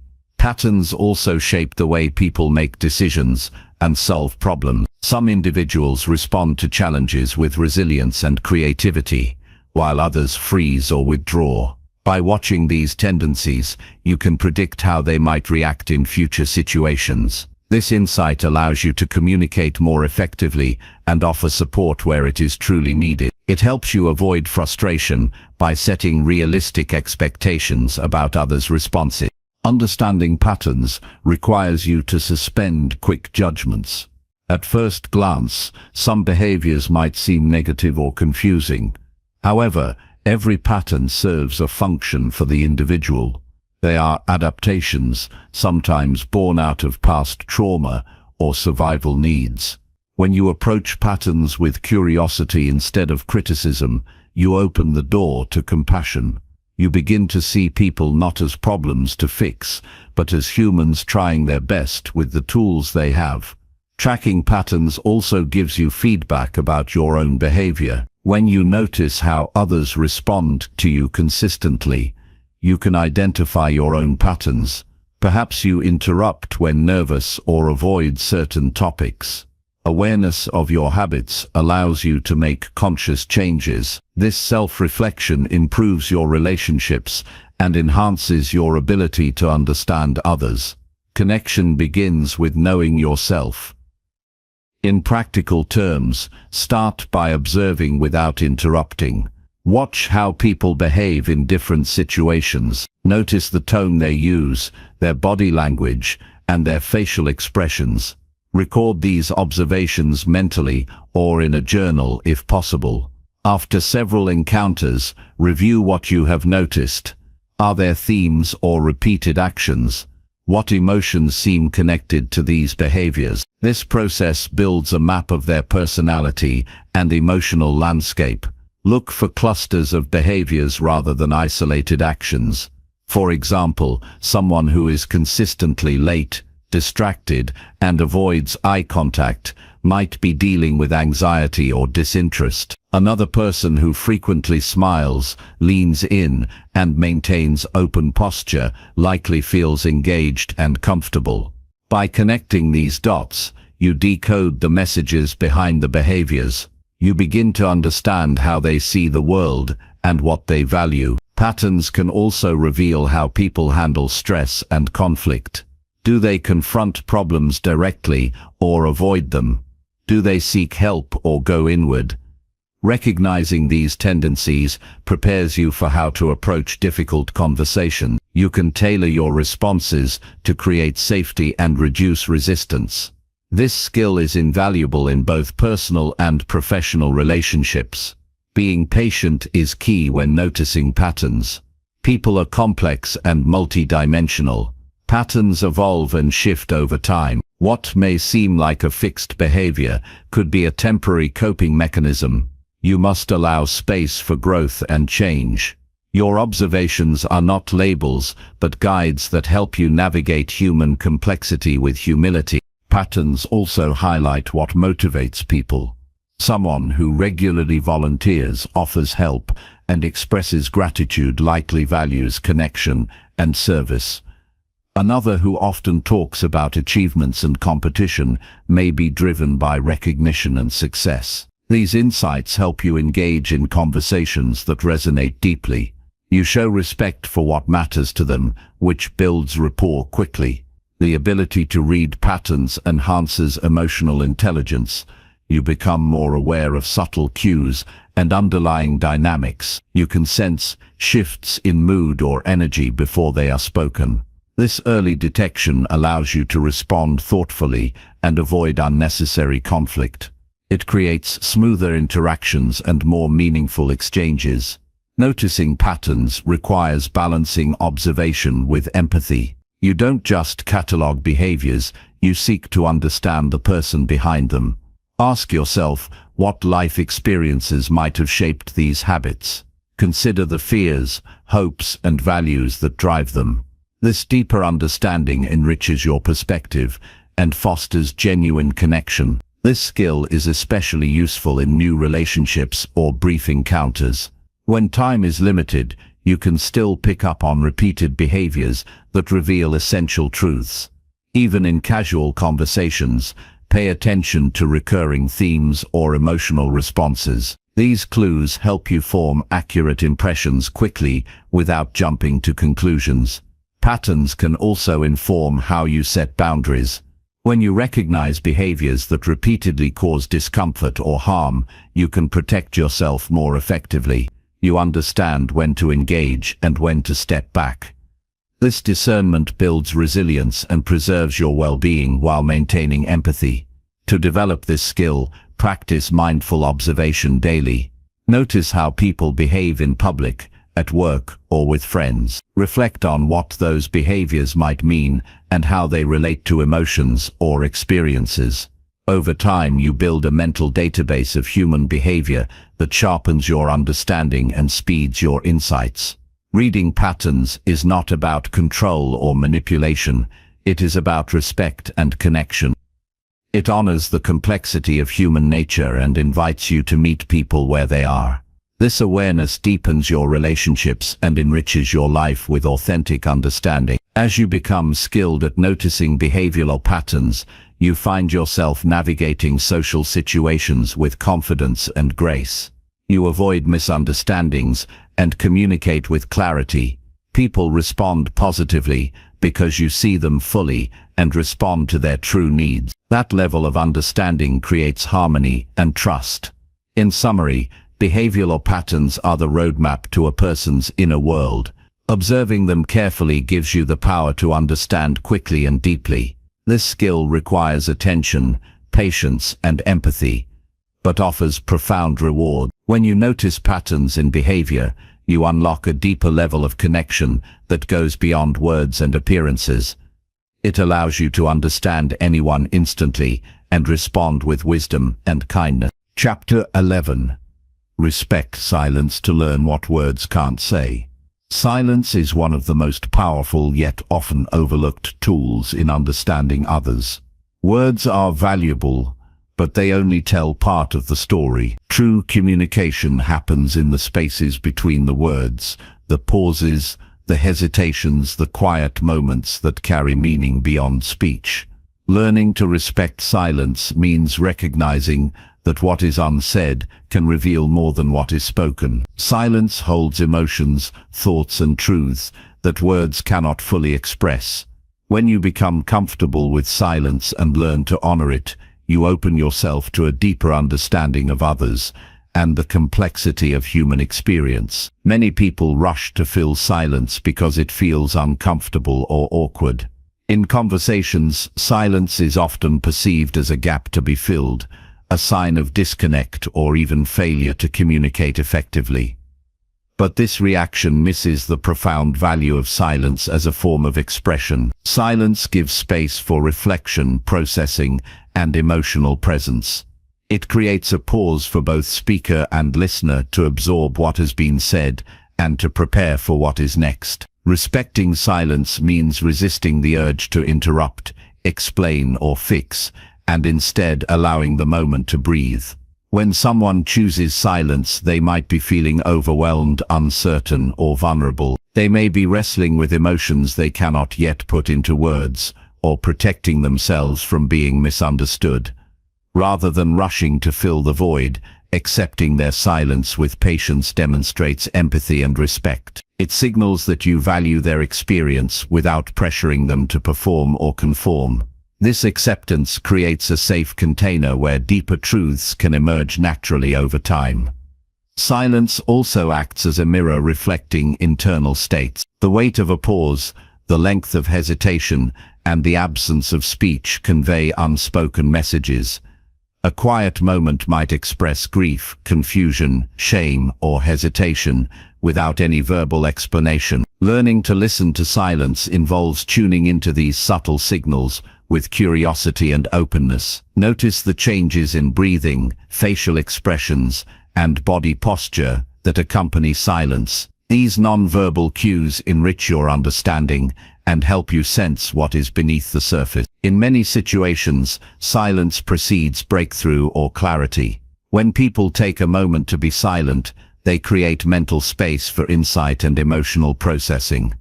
Interrupting that silence too soon can cut off their ability to articulate their true feelings or thoughts. Allowing silence to unfold naturally invites patience and trust in the process of communication.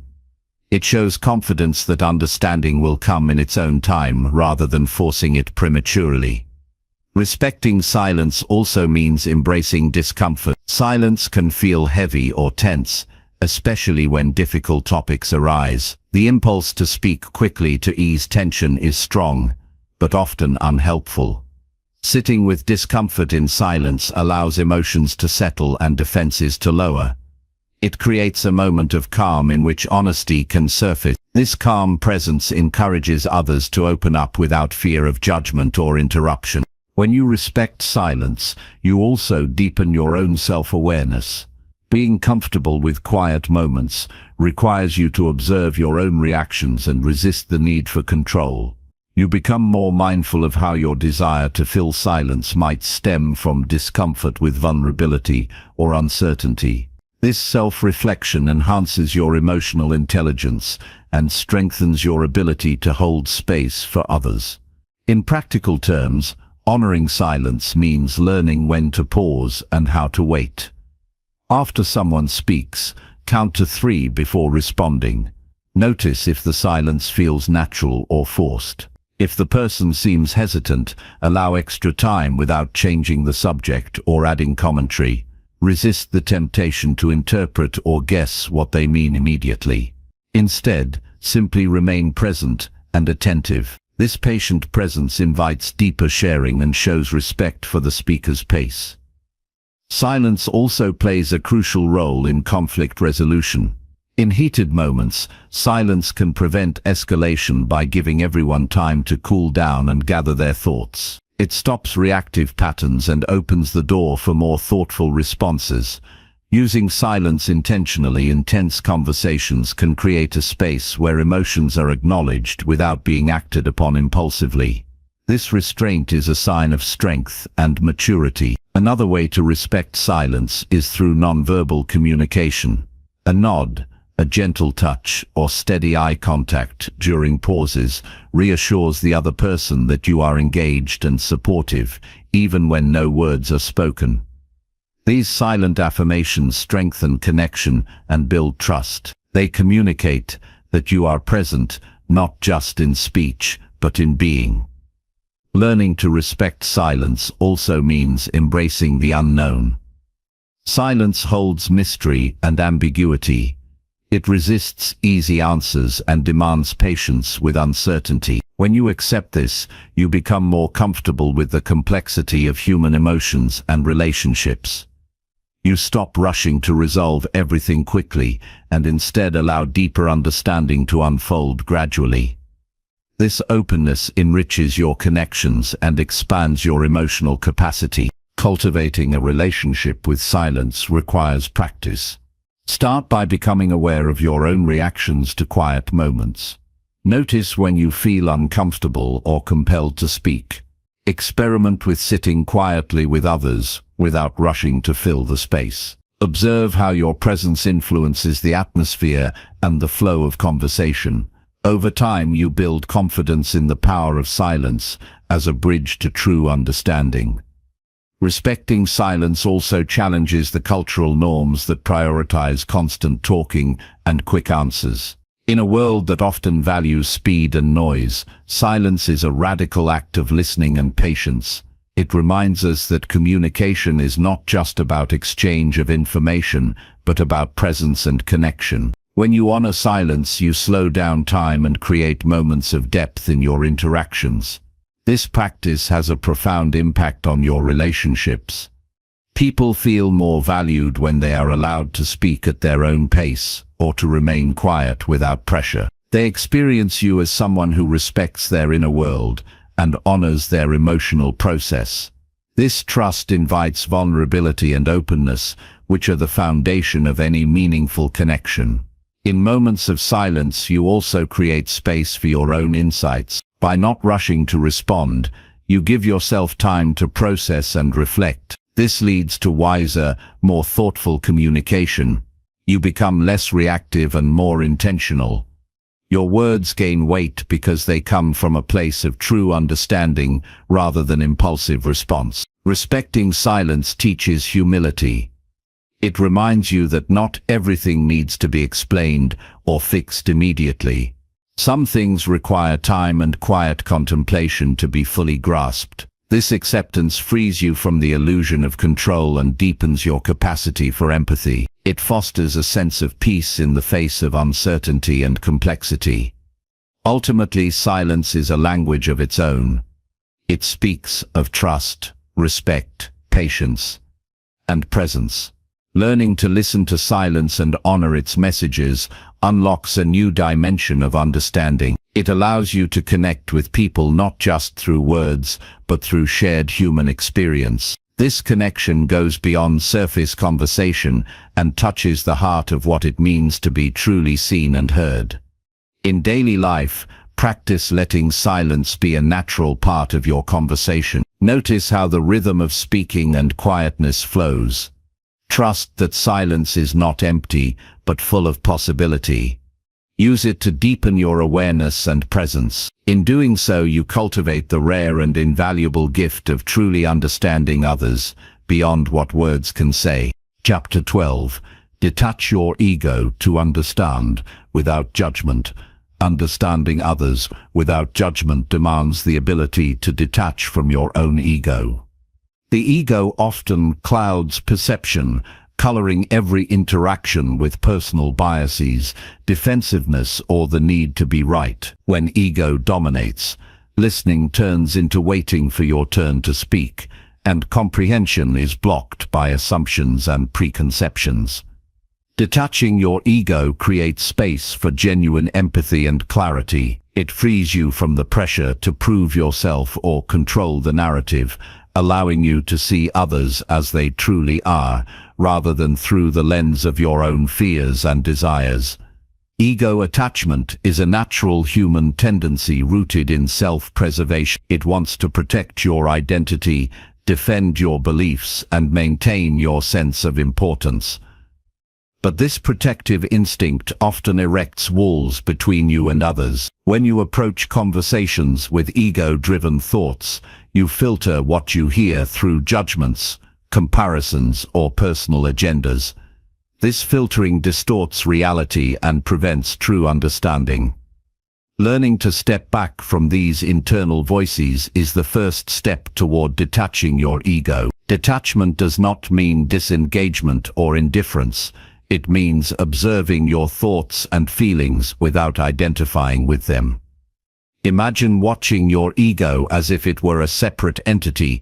Notice when it tries to interrupt, criticize, or dominate the conversation. Recognize these moments and gently shift your focus back to the other person's experience. This practice strengthens your ability to listen with an open mind and heart. It helps you respond thoughtfully rather than react impulsively. Detaching your ego also requires humility. It asks you to acknowledge that you do not have all the answers and that your perspective is limited. This humility opens you to new information and different ways of seeing the world. It softens rigid opinions and allows curiosity to replace defensiveness. When you let go of the need to be right, you create space for authentic dialogue and mutual learning. Without ego, you can approach others with compassion instead of judgment. You recognize that everyone is shaped by their history, struggles, and fears. Instead of labeling behavior as good or bad, you see it as an expression of their humanity. This compassionate stance deepens your connection and reduces conflict. It invites trust because people sense that you accept them without conditions or criticism. Detachment also improves emotional regulation. When ego is engaged, emotional reactions often run high. Anger, pride, frustration, or defensiveness flare quickly. By stepping back from these reactions, you maintain calm and clarity. You become less reactive and more reflective. This emotional steadiness allows you to listen fully and respond with wisdom. It also models maturity and self-control, encouraging others to lower their defenses. In practical terms, begin by noticing when your ego interferes with understanding. Pay attention to moments of impatience, judgment, or the urge to interrupt. When these arise, pause and take a breath. Remind yourself that your role is to listen, not to dominate. Shift your focus from proving your point to genuinely hearing the other person. This simple awareness transforms the quality of your interaction. Another key practice is asking open-ended questions without an agenda. When you ask with curiosity rather than to confirm your beliefs, you encourage honest sharing. These questions show respect for the other person's perspective and create a safe space for dialogue. Avoid questions that trap or challenge. Instead, invite exploration and reflection. Letting go of ego also means accepting silence and uncertainty. You may not immediately understand or agree with what others say. Resist the urge to fill gaps with assumptions or judgments. Instead, hold the space for complexity and nuance. This patience deepens your insight and honors the uniqueness of each individual. Detaching your ego enhances your ability to recognize your own biases. Everyone carries unconscious assumptions shaped by culture, upbringing, and experience. Becoming aware of these biases prevents them from distorting your perception. It sharpens your ability to see others clearly and fairly. This self-awareness is essential for honest connection. This practice also improves your resilience. When ego is not involved, criticism or disagreement feels less personal. You can listen openly without feeling attacked or diminished. This resilience allows you to maintain relationships through challenges and disagreements. It builds emotional strength that supports ongoing growth and connection. Detachment cultivates a mindset of abundance rather than scarcity. Instead of fearing loss of status or control, you embrace collaboration and shared understanding. You see conversations as opportunities to learn and grow, not battles to win. This shift fosters generosity of spirit and openness to others. Detaching ego helps you avoid common communication traps like defensiveness or projection. Without ego, you don't take things personally or project your fears onto others. You can separate your sense of self from their words and actions. This clarity reduces misunderstandings and promotes harmony. Over time, practicing ego detachment transforms how you relate to yourself as well. You become less judgmental and more forgiving of your own mistakes and limitations. This self-compassion reinforces your ability to accept others. Understanding begins within, and your relationship with yourself sets the tone for all other connections. This skill is especially vital in emotionally charged situations. When conversations become intense, ego tends to dominate and escalate conflict.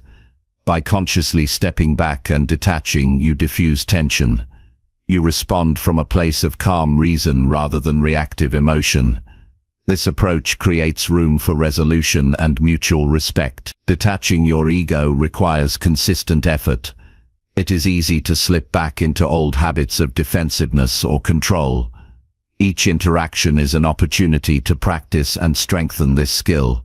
The more you do, the more natural it becomes. Eventually, detachment becomes a default state that enhances every conversation.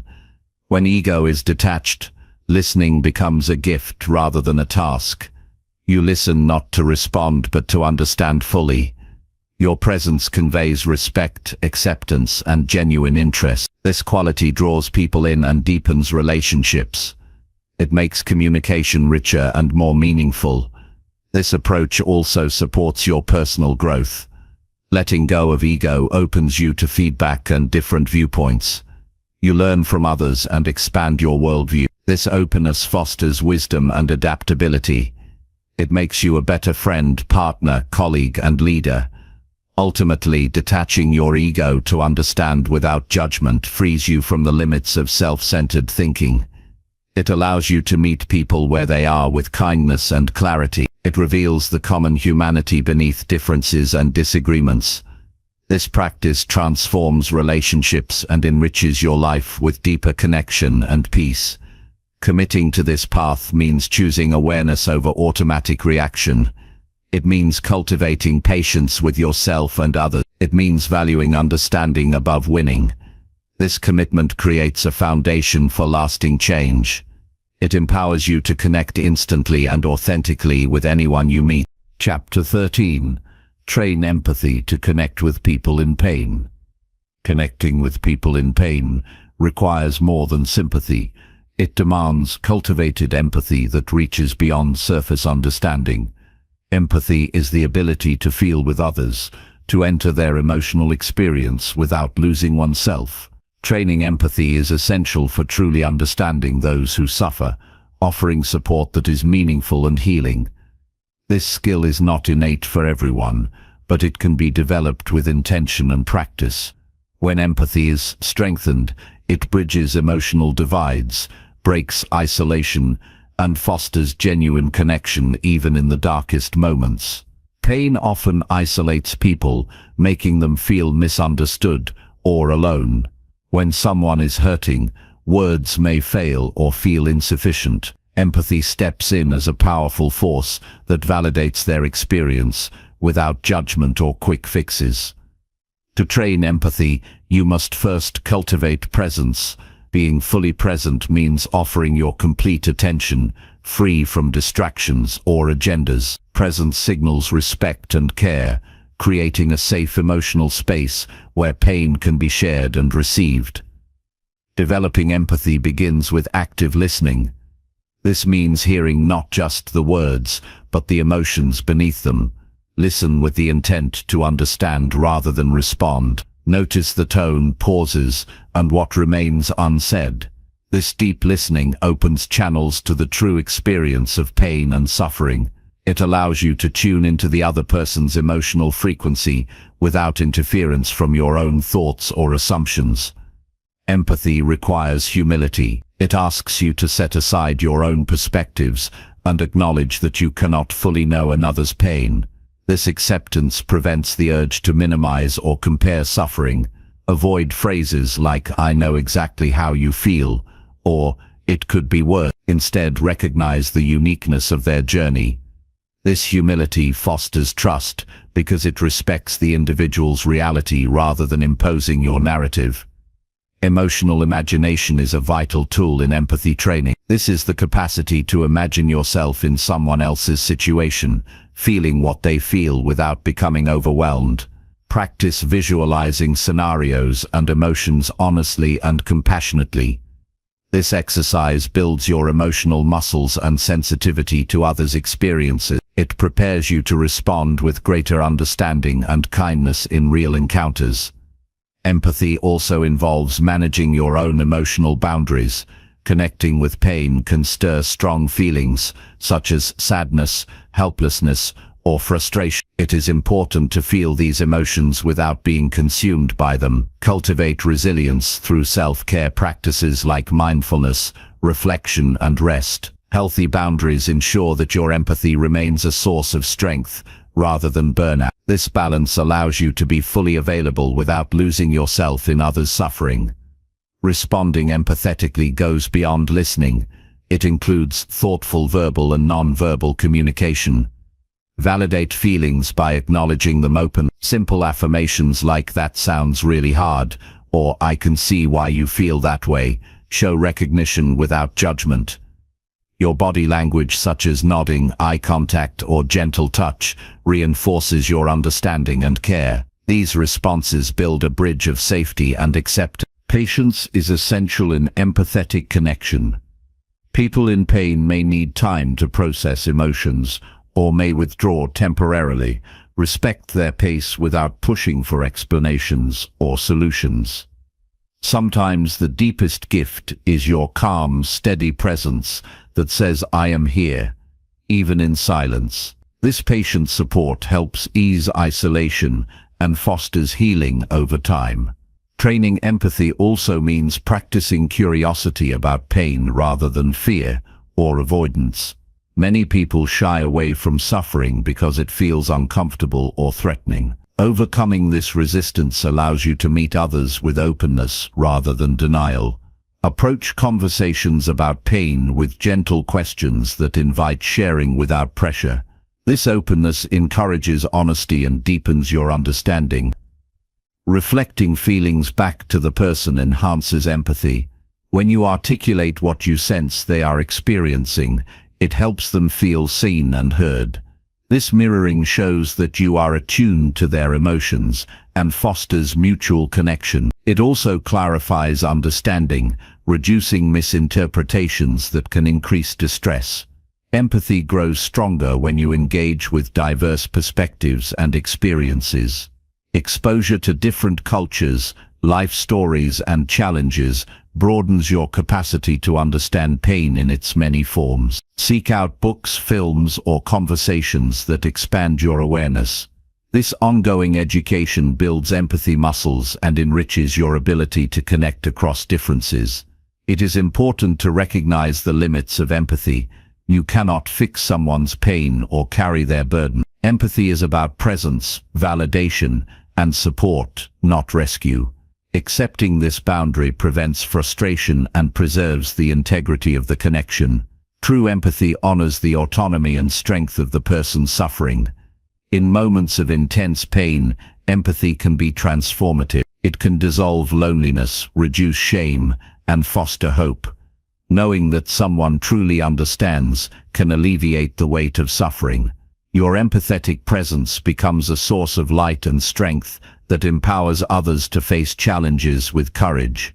Consistent practice deepens empathy. Engage regularly in conversations where you focus on truly understanding emotions. Reflect afterward on what you learned and how you responded. This mindful repetition rewires your brain to be more attuned and compassionate naturally. Over time, empathy becomes an effortless part of how you relate to others. Empathy also enhances your own emotional well-being. When you connect authentically with others, It nurtures feelings of belonging and purpose. It breaks down barriers of isolation and enriches your life with meaningful relationships. The act of giving empathy often returns to you in the form of support when you need it most.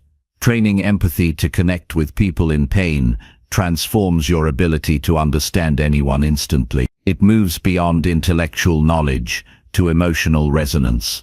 This deeper connection creates bonds that heal and sustain. It turns communication into a shared human experience filled with compassion and respect. In daily life, practice noticing when someone may be hurting even if they do not say it. Offer presence and gentle inquiry without assumptions. Honor their feelings and let silence be part of the exchange. This approach nurtures trust and invites openness. Ultimately, empathy requires courage. It means stepping into uncomfortable emotional territory with an open heart. This courage breaks down walls and builds bridges. It transforms how you relate to pain in others and yourself. Building this skill changes your relationships. People sense when you truly understand and respond with empathy. It fosters connection, deepens trust, and promotes healing. Empathy is the foundation of meaningful human connection and the key to understanding anyone instantly. Chapter 14. Look beyond words to sense hidden intentions. Understanding people fully requires moving past their spoken words to sense the intentions that lie beneath. Words are only one layer of communication. People often say what they think is expected, hide their true desires, or even deceive to protect themselves or achieve goals. To truly understand anyone instantly, learning to read between the lines and perceive hidden intentions is essential. This skill demands attention to subtle clues, awareness of context, and a disciplined mind that resists accepting everything at face value. The spoken message is sometimes a carefully crafted facade designed to influence, avoid conflict, or mask vulnerability. People rarely reveal their full truth immediately, especially in unfamiliar or emotionally charged situations. Recognizing this helps you remain alert to what is not said, but implied. When you look beyond words, you begin to perceive the undercurrents of meaning that shape behavior and communication.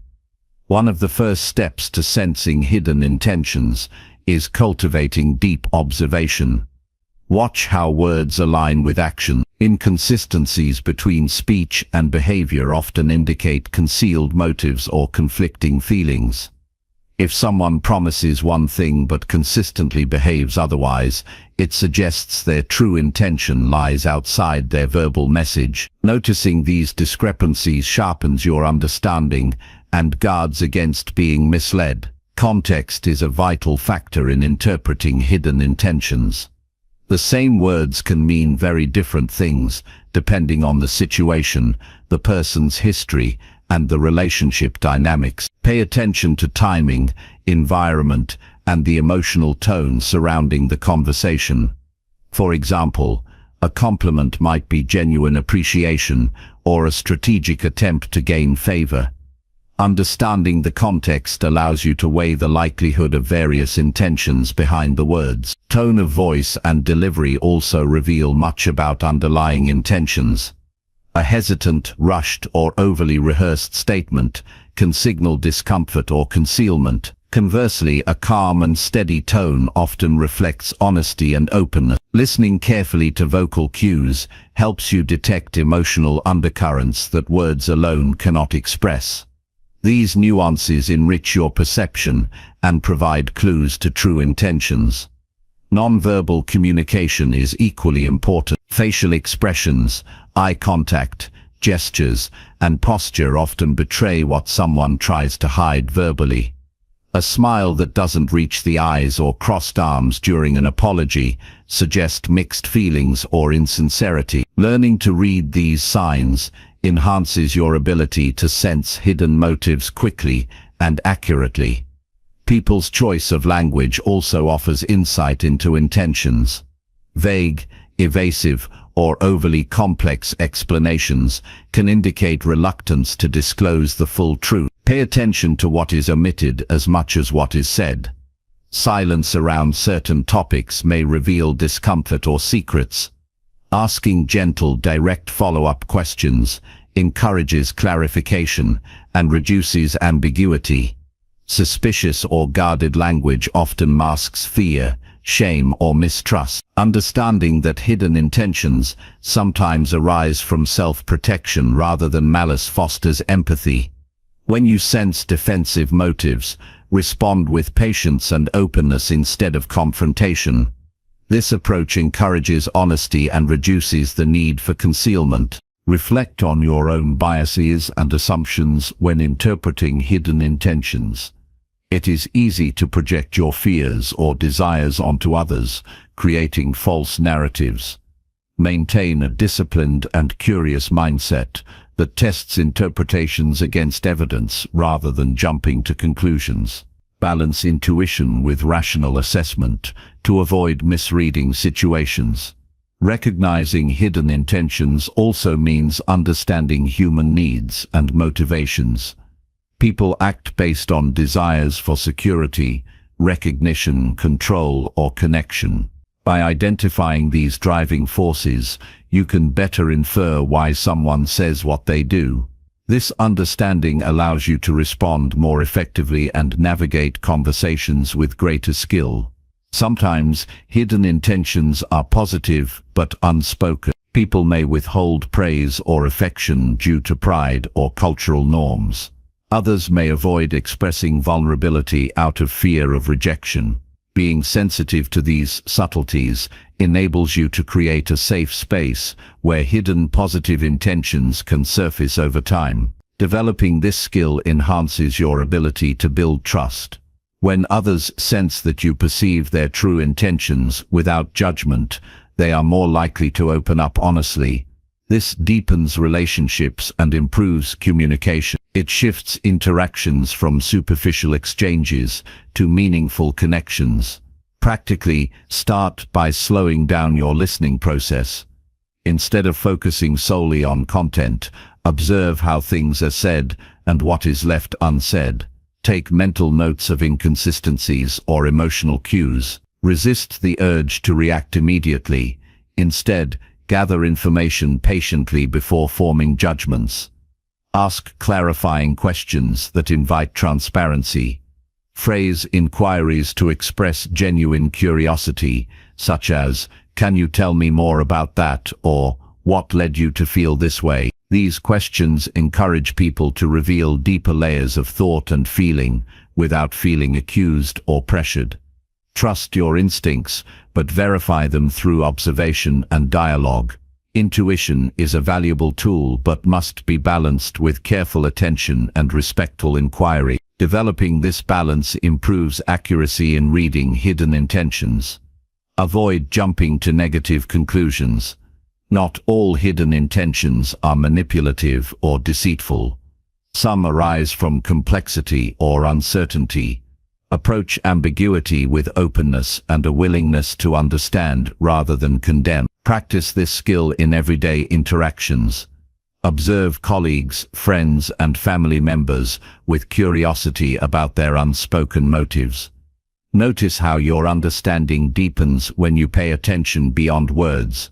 Reflect on the outcomes and adjust your approach accordingly. Sensing hidden intentions also helps in conflict resolution.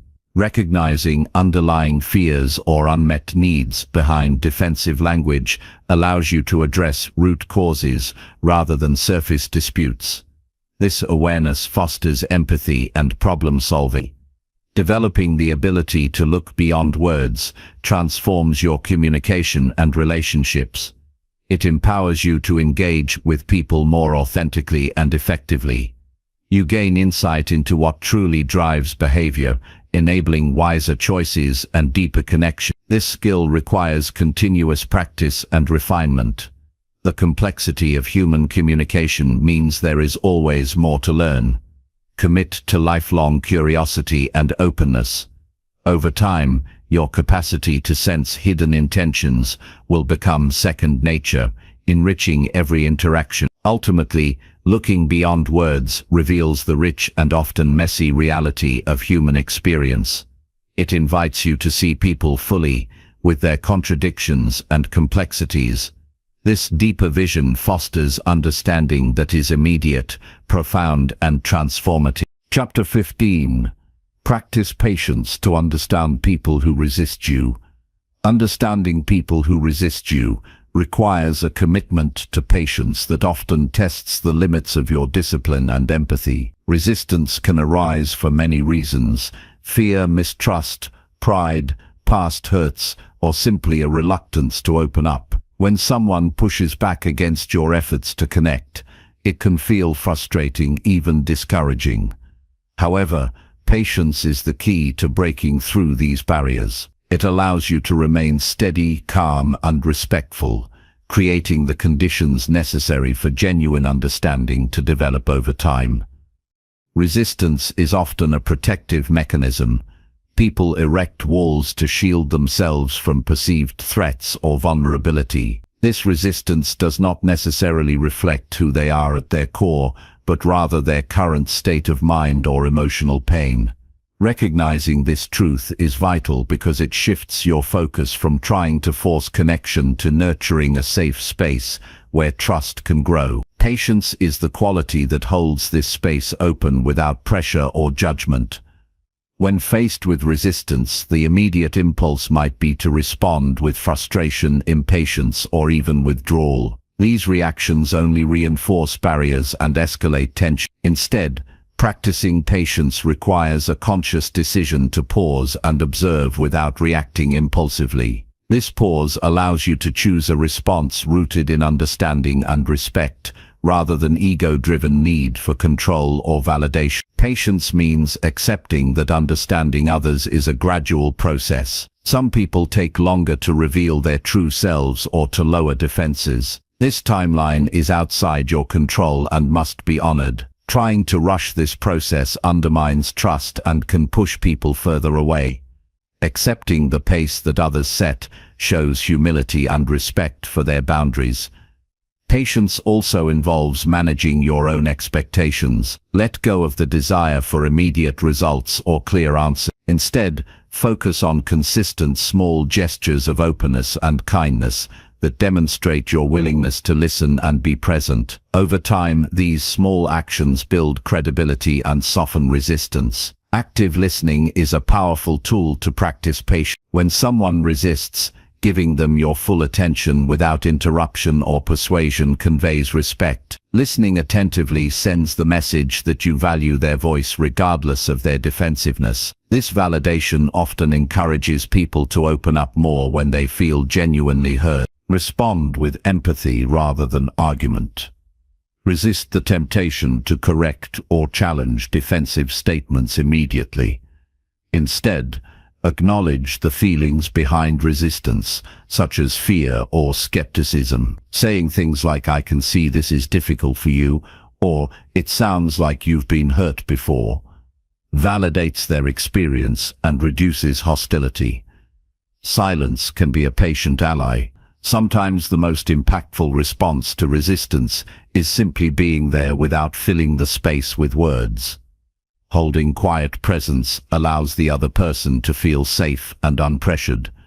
This calmness can gradually dissolve tension and invite openness. Be mindful of your body language. Open, relaxed posture and gentle eye contact communicate patience and acceptance non-verbally. Avoid signs of impatience like checking the time or crossing your arms. Your physical demeanor speaks volumes about your willingness to wait and understand. Recognize that resistance often masks deeper vulnerabilities. Behind defensive behavior are unmet needs or past wounds. Training yourself to see these layers fosters compassion.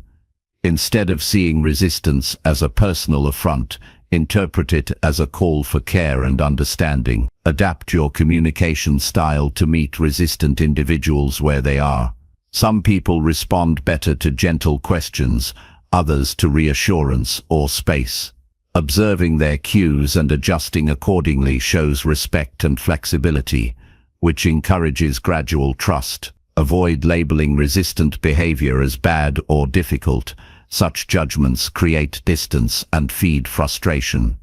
Instead, view resistance as a natural part of human complexity. This mindset shift reduces emotional reactivity and promotes patience. Stay consistent in your behavior. Repeatedly showing up with patience and respect builds a foundation for change. Even if progress seems slow or invisible, your steady presence plants seeds of trust that may bloom unexpectedly. Patience strengthens your resilience. When you accept resistance as part of the journey, you become less discouraged by setbacks. This endurance fuels long-term connection rather than short-lived wins. Self-awareness supports patient understanding. Notice when your frustration rises and use mindful breathing or mental pauses to regain calm. This self-regulation prevents impatience from sabotaging the interaction. Set healthy boundaries while practicing patience. Being patient does not mean tolerating disrespect or abuse. Know when to protect your own well-being while maintaining openness. Clear boundaries create a safe environment for both parties. Remember that patience benefits you as much as the other person. Cultivating this virtue enhances your emotional intelligence, empathy, and inner peace. It makes you a better listener and a more effective communicator overall. When resistance persists, reflect on your approach without self-blame. Consider whether your timing, tone, or questions might unintentionally trigger defensiveness. Adjusting your methods increases the chance of breaking through barriers. Celebrate small breakthroughs and moments of openness. Recognizing incremental progress reinforces your commitment to patience. Each step forward, no matter how minor, is a victory. Maintain hope grounded in reality. Believe that understanding is possible even if it takes time. This realistic optimism motivates ongoing effort without unrealistic expectations. Learning to be patient with resistant people transforms your relationships profoundly. It turns obstacles into opportunities for growth and deepens your capacity to connect authentically. This skill applies in all areas of life: family, work, friendships, and beyond. Practicing patience expands your ability to navigate complex human dynamics with grace. Ultimately, patience opens doors to understanding that force cannot. It teaches humility, compassion, and perseverance. These qualities enrich your character and empower you to understand anyone instantly. Chapter 16. Adjust your energy to match the person's state. Every interaction holds an energy unique to the people involved, shaped by emotions, moods, and intentions. To truly understand anyone instantly, learning to adjust your energy to match the other person's state is essential. This alignment creates rapport, builds trust, and fosters deeper connection.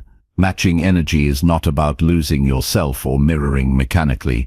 It's a conscious, empathetic response that tunes you into the present moment and the person before you. Human beings naturally respond to energy. When someone enters a room, their emotional vibration is palpable. This invisible current influences how others feel and react.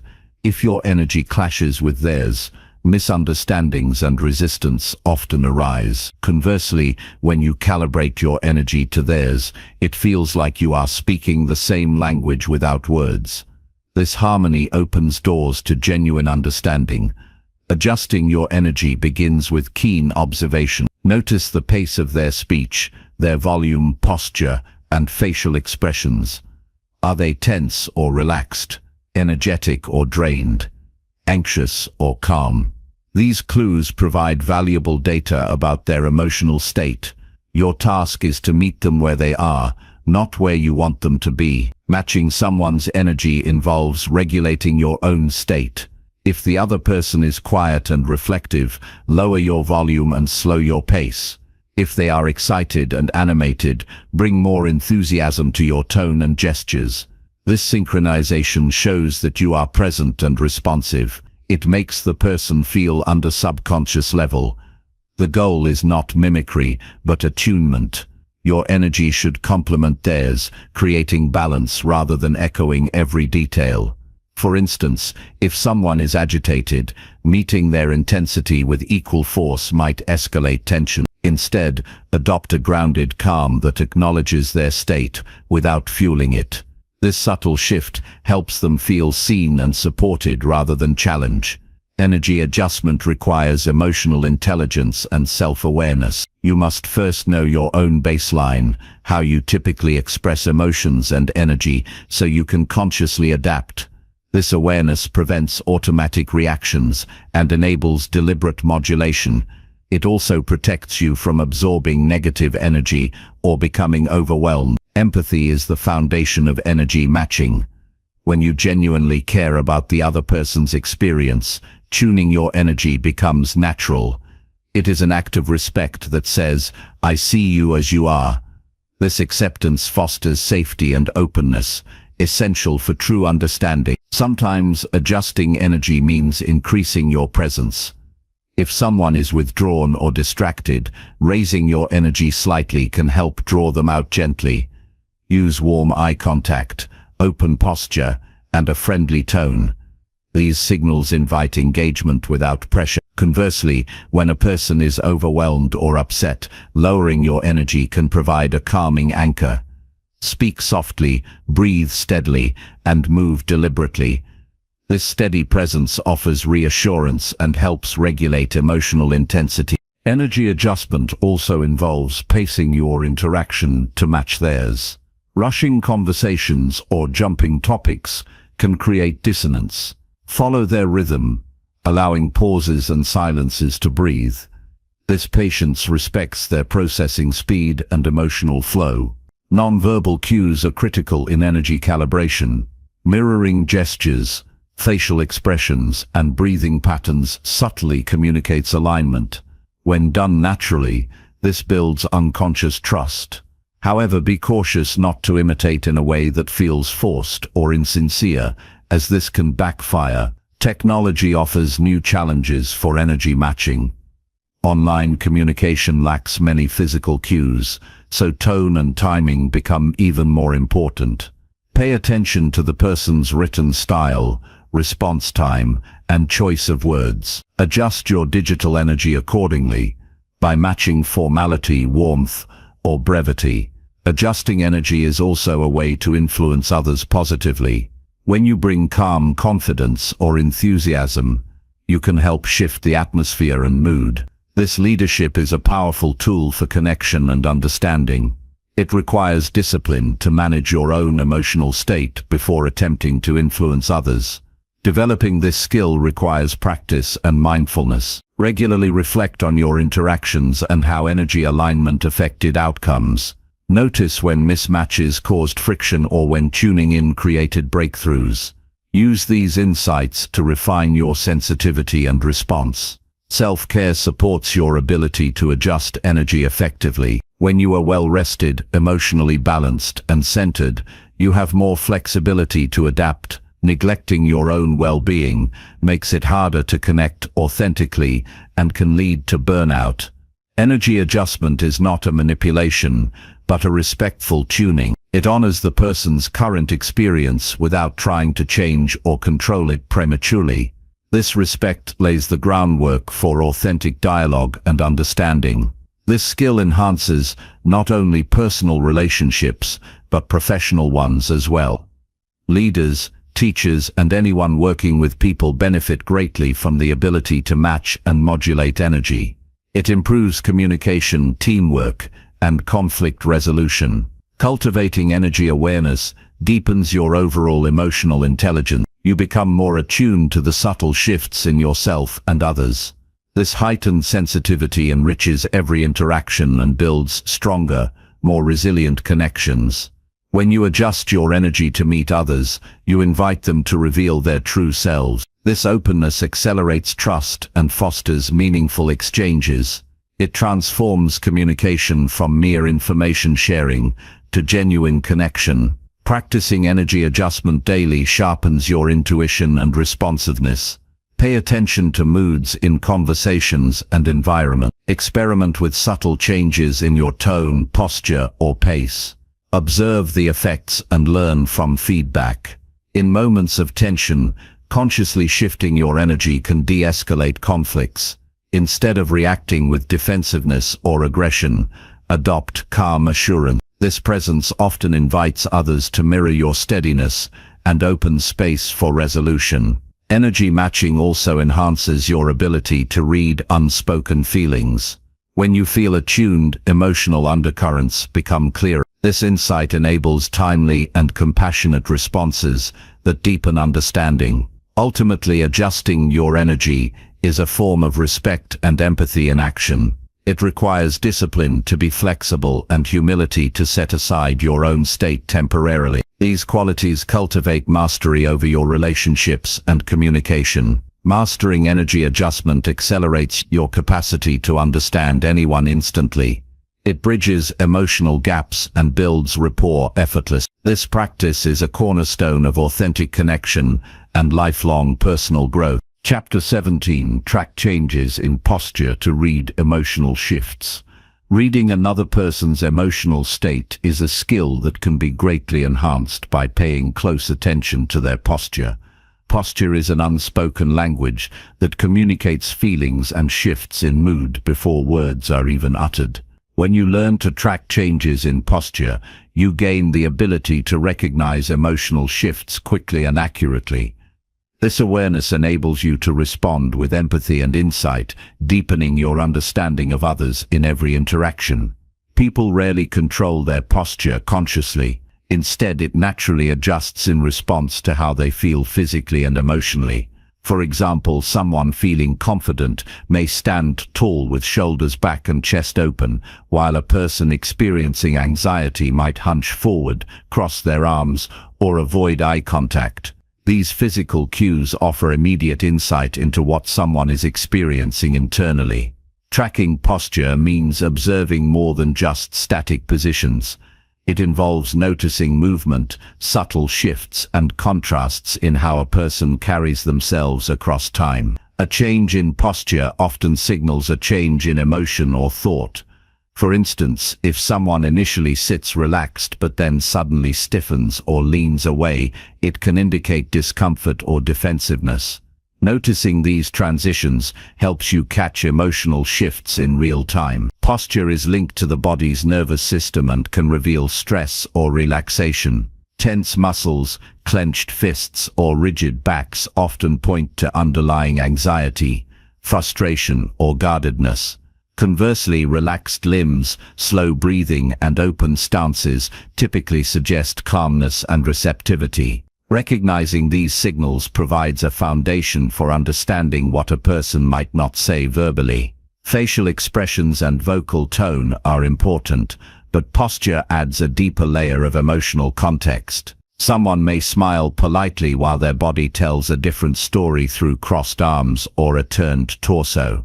Tracking these contradictions helps you identify mixed feelings or concealed emotions.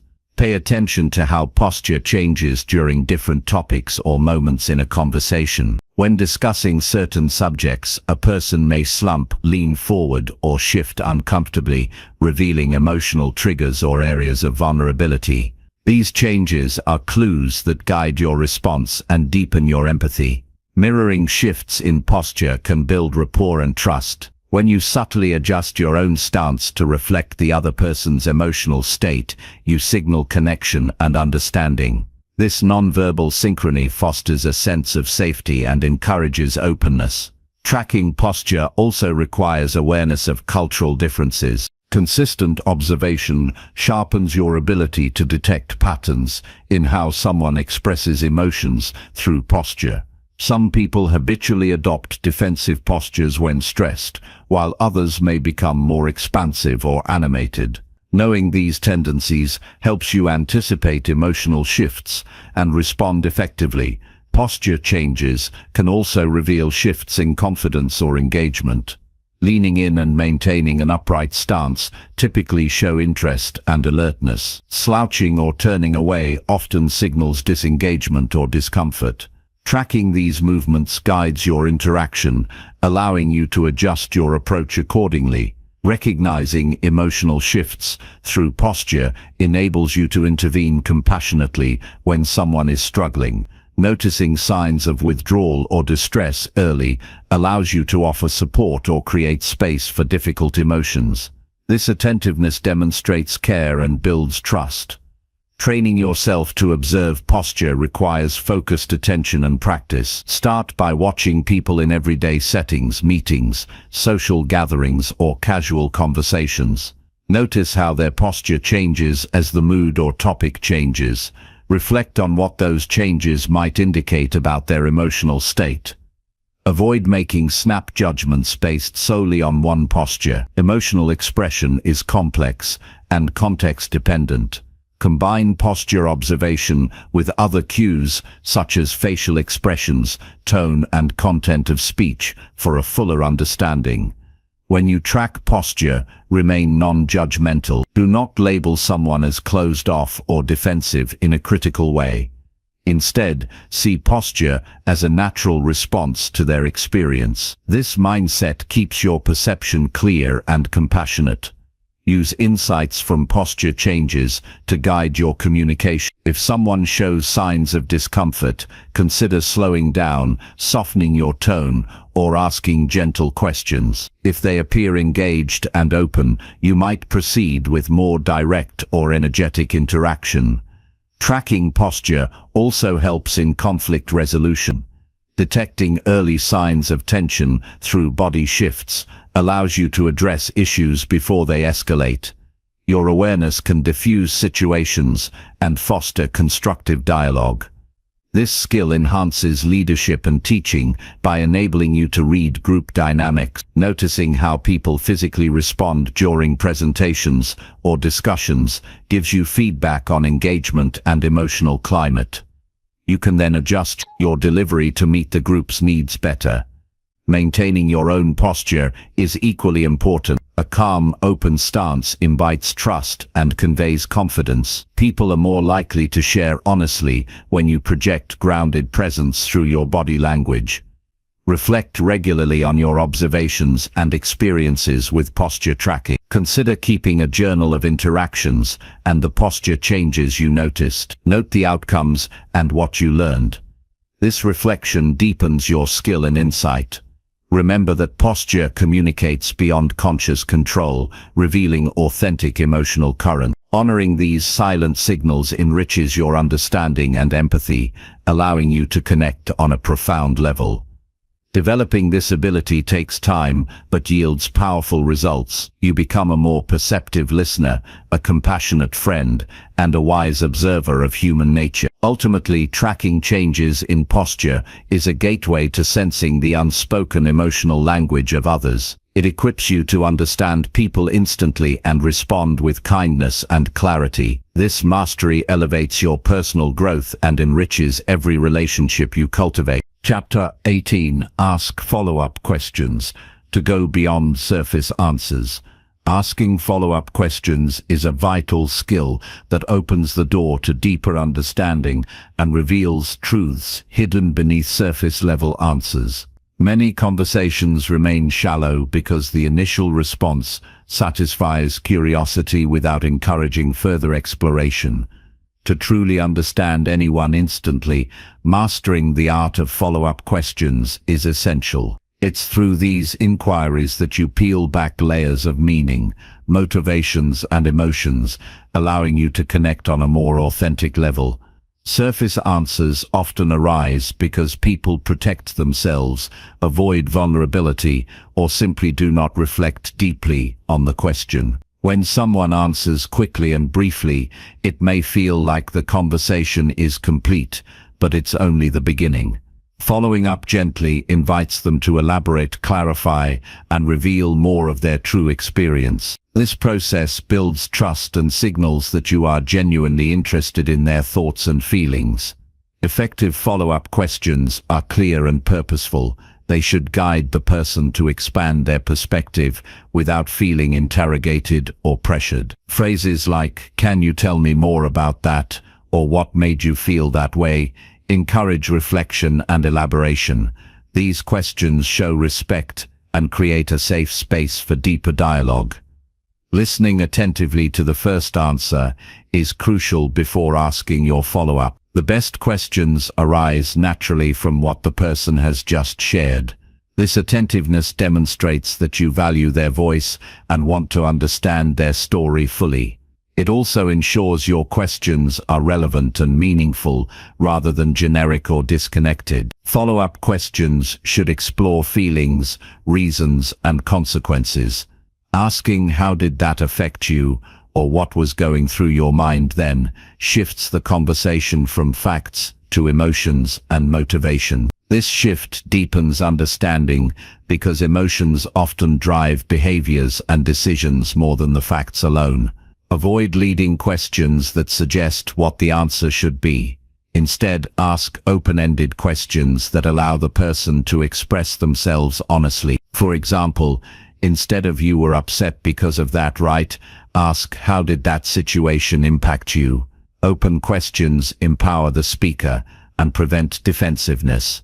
Be patient with silence after asking a follow-up. People often need a moment to think before responding more deeply. Resist the urge to fill the silence or rush to another question. This pause respects their process and often leads to richer answers. Sometimes follow-up questions reveal contradictions or complexities. A person might say one thing, but their tone or body language suggests something different. Gently probing with questions like "What do you think caused that difference?" helps uncover layers of meaning and ambiguity, fostering a nuanced understanding. Recognize when a follow-up question may feel too personal or intrusive. Gauge the other person's comfort level and be ready to step back if needed. Respecting boundaries while encouraging openness creates trust over time. Follow-up questions also serve to clarify and confirm understanding. Paraphrasing the response and asking, "Did I get that right?" or "What I'm hearing is," invites correction or further detail. This practice avoids misunderstandings and shows humility. Using follow-up questions builds rapport because it shifts the focus from yourself to the other person. It expresses curiosity and empathy, key ingredients for connection. People feel valued when their experiences are honored with genuine interest. Practicing this skill requires conscious effort. In daily conversations, notice when you accept initial answers and when you prompt for more detail. Reflect on how deeper questions change the quality of your interactions. Over time, follow-up questions will become second nature. Different contexts call for different types of follow-up questions.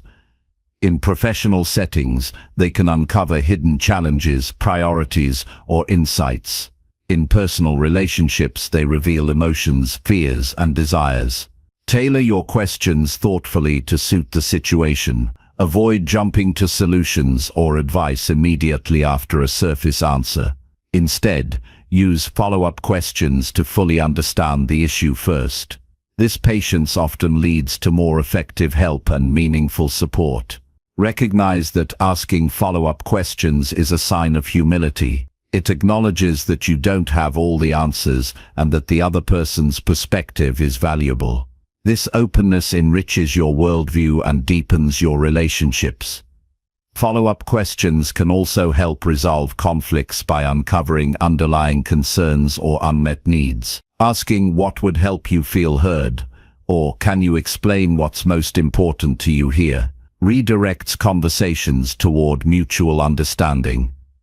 Sometimes people answer superficially because they are unsure of their own feelings or thoughts. Follow-up questions act as a mirror that encourages self-reflection.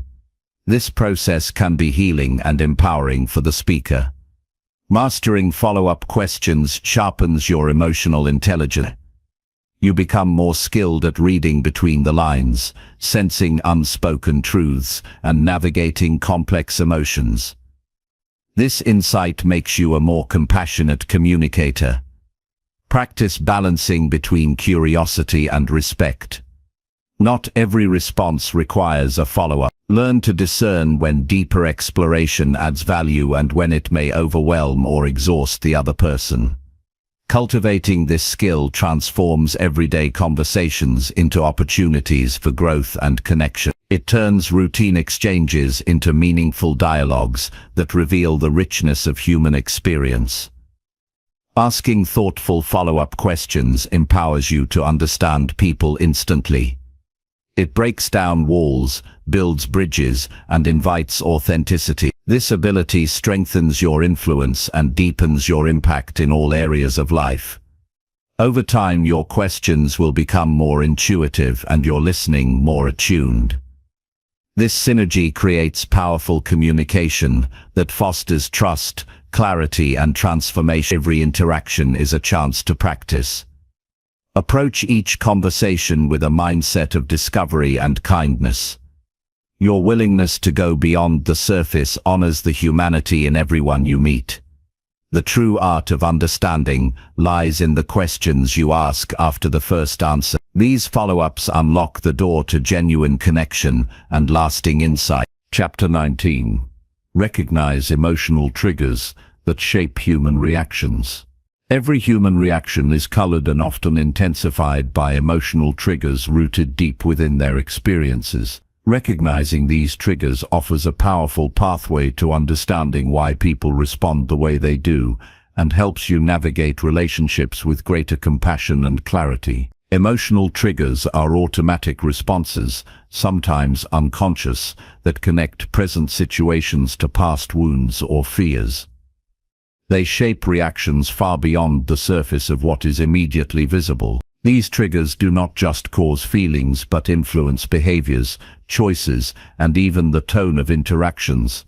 When someone is triggered, their emotional system shifts rapidly, activating defense mechanisms like anger, withdrawal, or anxiety. Recognizing this process allows you to see beyond the reaction and into the core of what truly affects the person. Triggers can arise from a variety of sources, including past trauma, childhood conditioning, societal pressures, or unmet needs. What causes one person distress might be insignificant to another. This variability makes emotional triggers deeply personal and complex. To understand someone instantly, you must appreciate this uniqueness and avoid generalizing or labeling reactions without context. Observing sudden shifts in emotion or behavior can signal a trigger at work. For instance, a calm conversation may suddenly become tense if a sensitive topic arises. Noticing these shifts and acknowledging them mentally helps you avoid misunderstandings or escalating conflict. It creates space to respond thoughtfully rather than react impulsively. Learning to recognize emotional triggers involves keen attention to patterns. Repeated reactions to certain words, situations, or behaviors often reveal underlying sensitivities. Tracking these patterns over time provides insight into what consistently challenges or wounds a person. This knowledge guides you in adjusting your communication to avoid unnecessary pain or defensiveness. Triggers can be subtle or intense. Sometimes a slight change in tone or body language is enough to unsettle someone. Other times, major issues such as betrayal or rejection provoke overwhelming responses. Understanding the spectrum of triggers improves your ability to gauge the severity and tailor your approach accordingly. Responding wisely to emotional triggers requires patience and emotional self-control. When you recognize someone is triggered, avoid dismissing their feelings or reacting with frustration. Instead, validate their experience by listening attentively and showing empathy. Simple acknowledgments like "I see this is upsetting you" can de-escalate tension and build trust. Recognizing triggers also helps protect your own emotional balance. When another person's reaction is disproportionate, you can remind yourself that their response stems from their inner wounds rather than your actions. This perspective reduces personalizing and maintains your composure. Triggers often connect to fundamental human needs, such as safety, respect, and belonging. When these needs feel threatened, emotional alarms go off. Understanding this helps you frame reactions not as attacks but as signals of unmet needs. This shift fosters compassion rather than judgment. Effective communication around triggers involves gentle curiosity.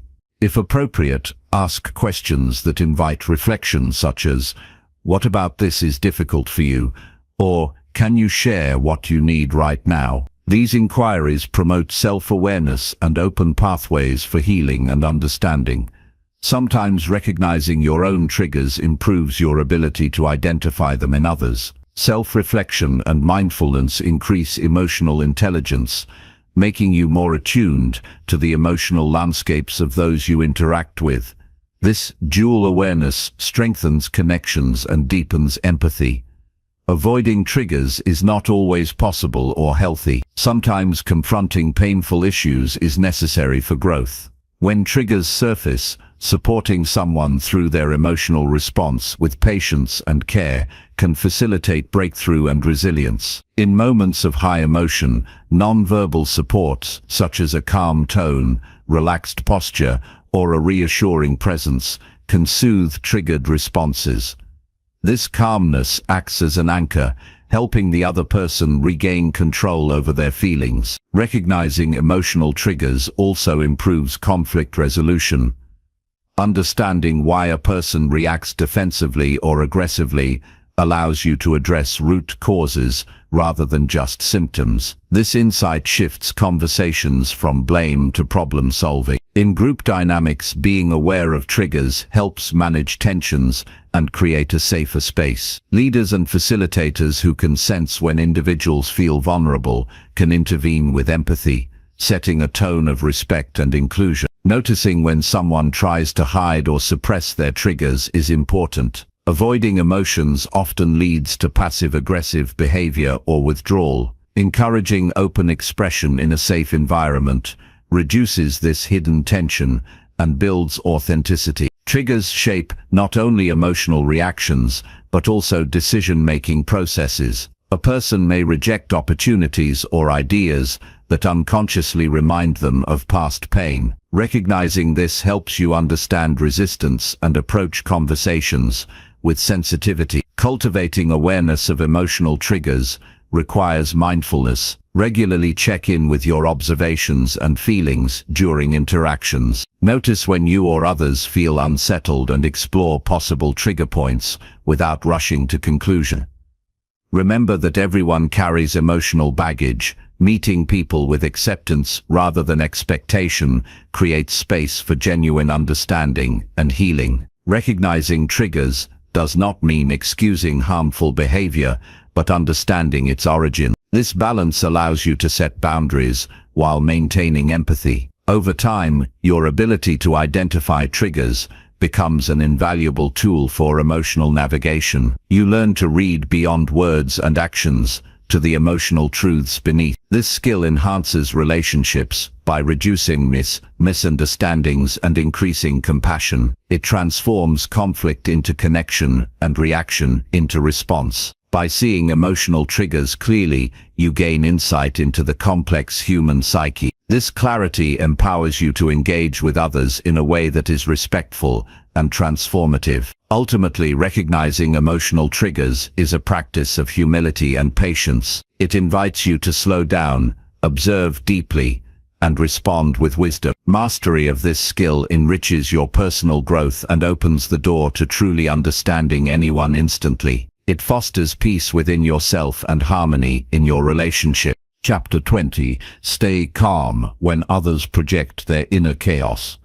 People often carry inner turmoil that they may not fully understand or control, and sometimes this chaos spills outward in the form of anger, frustration, or confusion directed at those around them. Staying calm when others project their inner chaos is a vital skill that protects your peace and allows you to respond with clarity rather than react impulsively.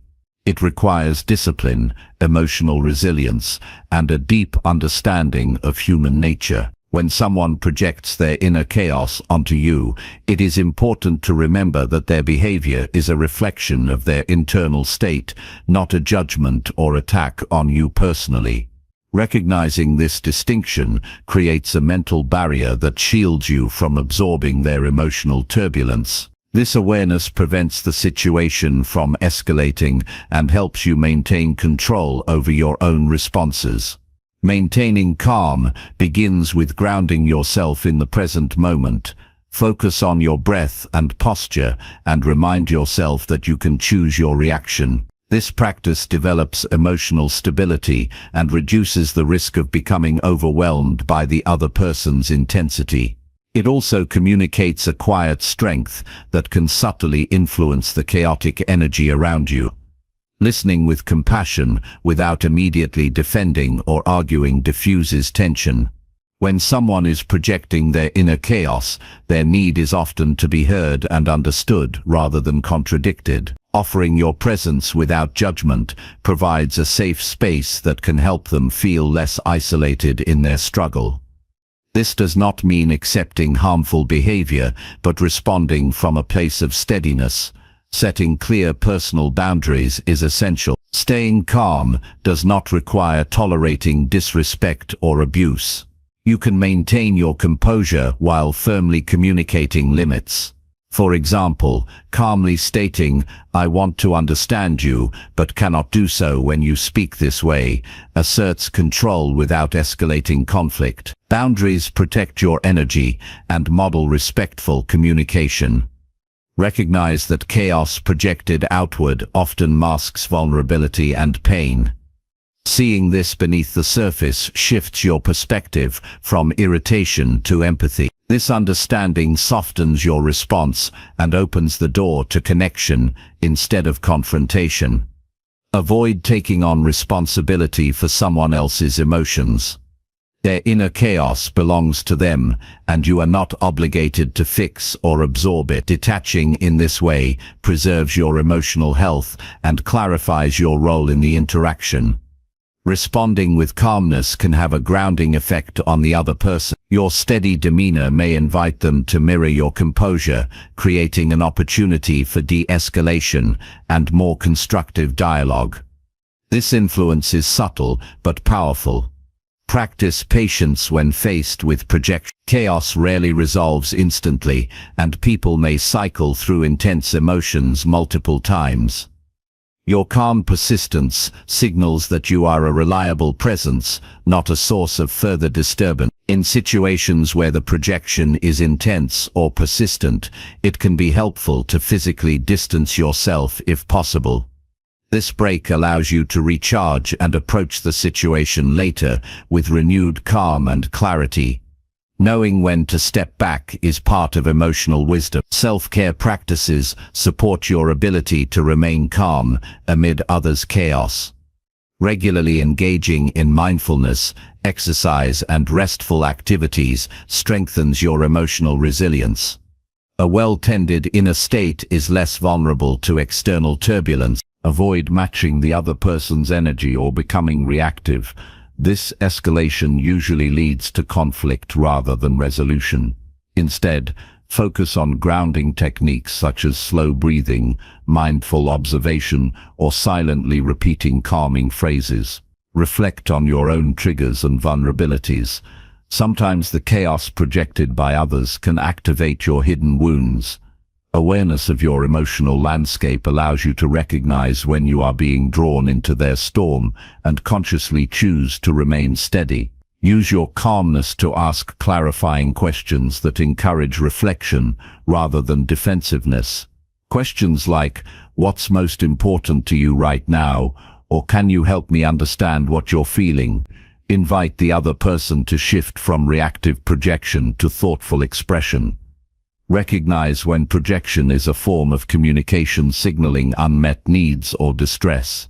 Responding with calm attentiveness rather than judgment increases the chance that the person will open up more honestly. Developing this skill enhances your leadership and interpersonal effectiveness. People are drawn to calmness and reliability, especially during turbulent times. Your ability to hold space without reacting impulsively builds respect and trust. Stay mindful that your calm does not mean suppressing your emotions. Healthy emotional expression within yourself strengthens your capacity to remain composed externally.